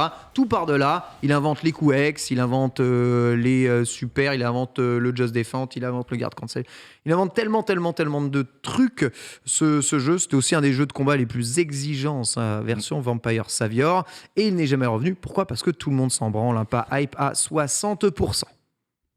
Même le chat vous est me pas. rendez tellement triste. Alors sachez que le dernier vrai épisode c'était en 98. Ma vie de fan de jeux de baston, Avec c'est ça. Darkstalker 3. Ouais, j'avoue. Hein, Ah, c'est toute Non, ma vie. si tu mets Bloody Roar ou Rival School, il y a giga hype. Et toute ma vie. Si tu mets Bloody Roar ou Rival School, je pense qu'il y a giga Ah, là, hype. c'est la Non. première fois que je Ils vois vont un pas. meurtre avec un pif en fait. Là, c'est la vie. Il y a que les vieux cons comme nous qui veulent ces jeux-là, Ils tu sont vois. incroyables, Rival le jeu, ça School, revient. Mais d'autant Darkstalker et qu'on tout. s'est fait tellement avoir. Les parce petits, que on en a rien à souvenez-vous Et après, ça me quand- déronise que je joue pas à des jeux vidéo, mais les gens ils connaissent rien au JV. Mais qu'est-ce que tu veux que je te dise? Souvenez-vous qu'on s'est Je suis d'accord bien fait avec toi. bait parce qu'en 2012 à la New York Comic Con on a eu le droit au trailer Darkstalkers Are Not Dead où évidemment Ono il a pas trop suivi le truc. Bref, on ressort sur un autre truc. Si je vous parle d'une licence dont le premier épisode est sorti en 90 dans un monde assez moderne, Monde moderne, Metal Slug. 1990.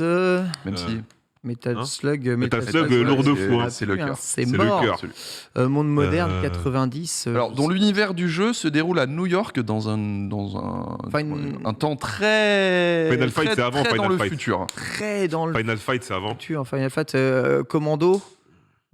90, un univers de jeu. Ok. Vous voulez le troisième indice? Ouais. Dont De le facile. mode 7 a permis de faire découvrir la simili 3D aux joueurs 16 bits sur Super Nintendo. F0.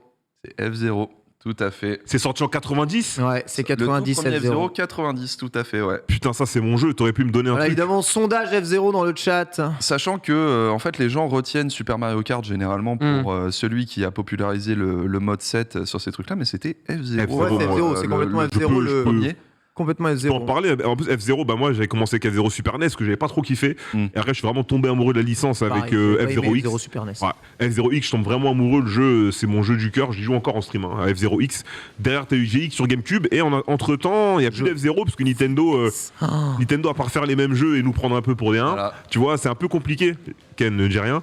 Et récemment, il y a. F0 GX et F0X en plus beau aussi. Hein. Oui, Donc, voilà, tu vois. C'était déjà un peu le même jeu. Mais ce que je veux dire, c'est qu'actuellement, il y a un indé qui a fait un Kickstarter. Ouh. J'investis quasiment jamais dans les Kickstarter pour ne pas dire jamais. Ouais, t'es Et là, sorti. j'ai mis de l'oseille, j'ai même mis beaucoup d'oseille. Et il y a un indé qui est en train de faire un jeu qui s'appelle Aero GPX, fortement du coup inspiré de Inspiré. F-Zero. Ouais. Donc j'ai backé le projet, j'ai eu la version démo avec 5 circuits et autres. Les mécaniques qu'il a mis sont hyper bien. Le compositeur qu'il a embauché pour faire les musiques sont hyper bien. N'importe quel fan de F-Zero s'y retrouverait. Le projet s'appelle Aero GPX. J'ai retweeté plein de fois, les gars. Vous avez dû le voir sur machin. Allez voir sur YouTube. Ça vaut le coup. Et pour moi, c'est vraiment le digne héritier indépendant de F-Zero.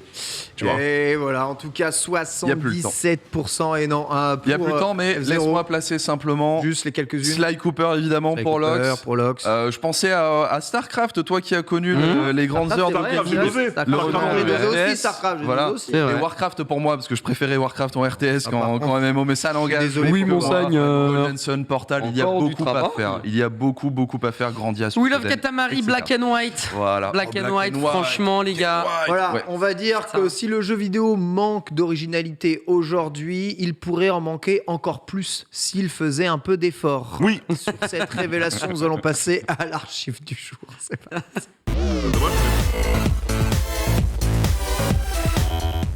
C'est vrai. Franchement, on était en avance toute l'émission, mais qu'est-ce que vous voulez, ça passe tellement vite le temps avec vous ici. Petite archive, c'est quand même les 22 ans de la PlayStation 2, c'est un Oui. événement majeur. Je voulais que vous nous contiez un tout petit peu votre première prise en main avec cette machine, même si je suppose que comme nous ne sommes pas des gamers hein, ici, d'après le chat, personne n'a joué à la PlayStation Comment ça 2 ici. Oh, arrêtez Plateau de ça. gamer, À wesh. part des Comment petits émojis j'ai pétés, dosé tu joues pas à des Budokai jeux vidéo. pour les toi. gens. Moi, je joue un Voilà, dead game tout. depuis 6 ans, frère. T'as fait Horizon Lequel Horizon? Bah, Horizon Zero Dawn. Avec Eloy, elle s'appelle? Ouais. Non. Ouais, voilà. Accroupi. Ouais, laisse tomber. Mais tu te dis joueur, tu dis que tu peux Je suis parler désolé, de je jeux peux vidéo. pas tout aimer. Ouais. Je peux pas, j'ai pas envie de jouer à tout. Et terrible. Franchement, il y a ça que me fait 24 heures dans une journée. Pour revenir à la Bah, Play 2, c'est- monsieur. C'est terminé. Pour revenir à la PS2. Play 2, parce que justement, je parle de la Play 2, moi, ma première expérience avec la Play 2, c'est Final Fantasy X. Du coup, ayant fait FF7, 8, 9 sur Play 1, moi je n'ai pas eu la Play 2, j'ai eu la première Xbox, mais avant ça, mon cousin qui habitait à 2 bâtiments de chez moi a eu la Play 2 la première année, et du coup, c'est chez lui que j'y jouais.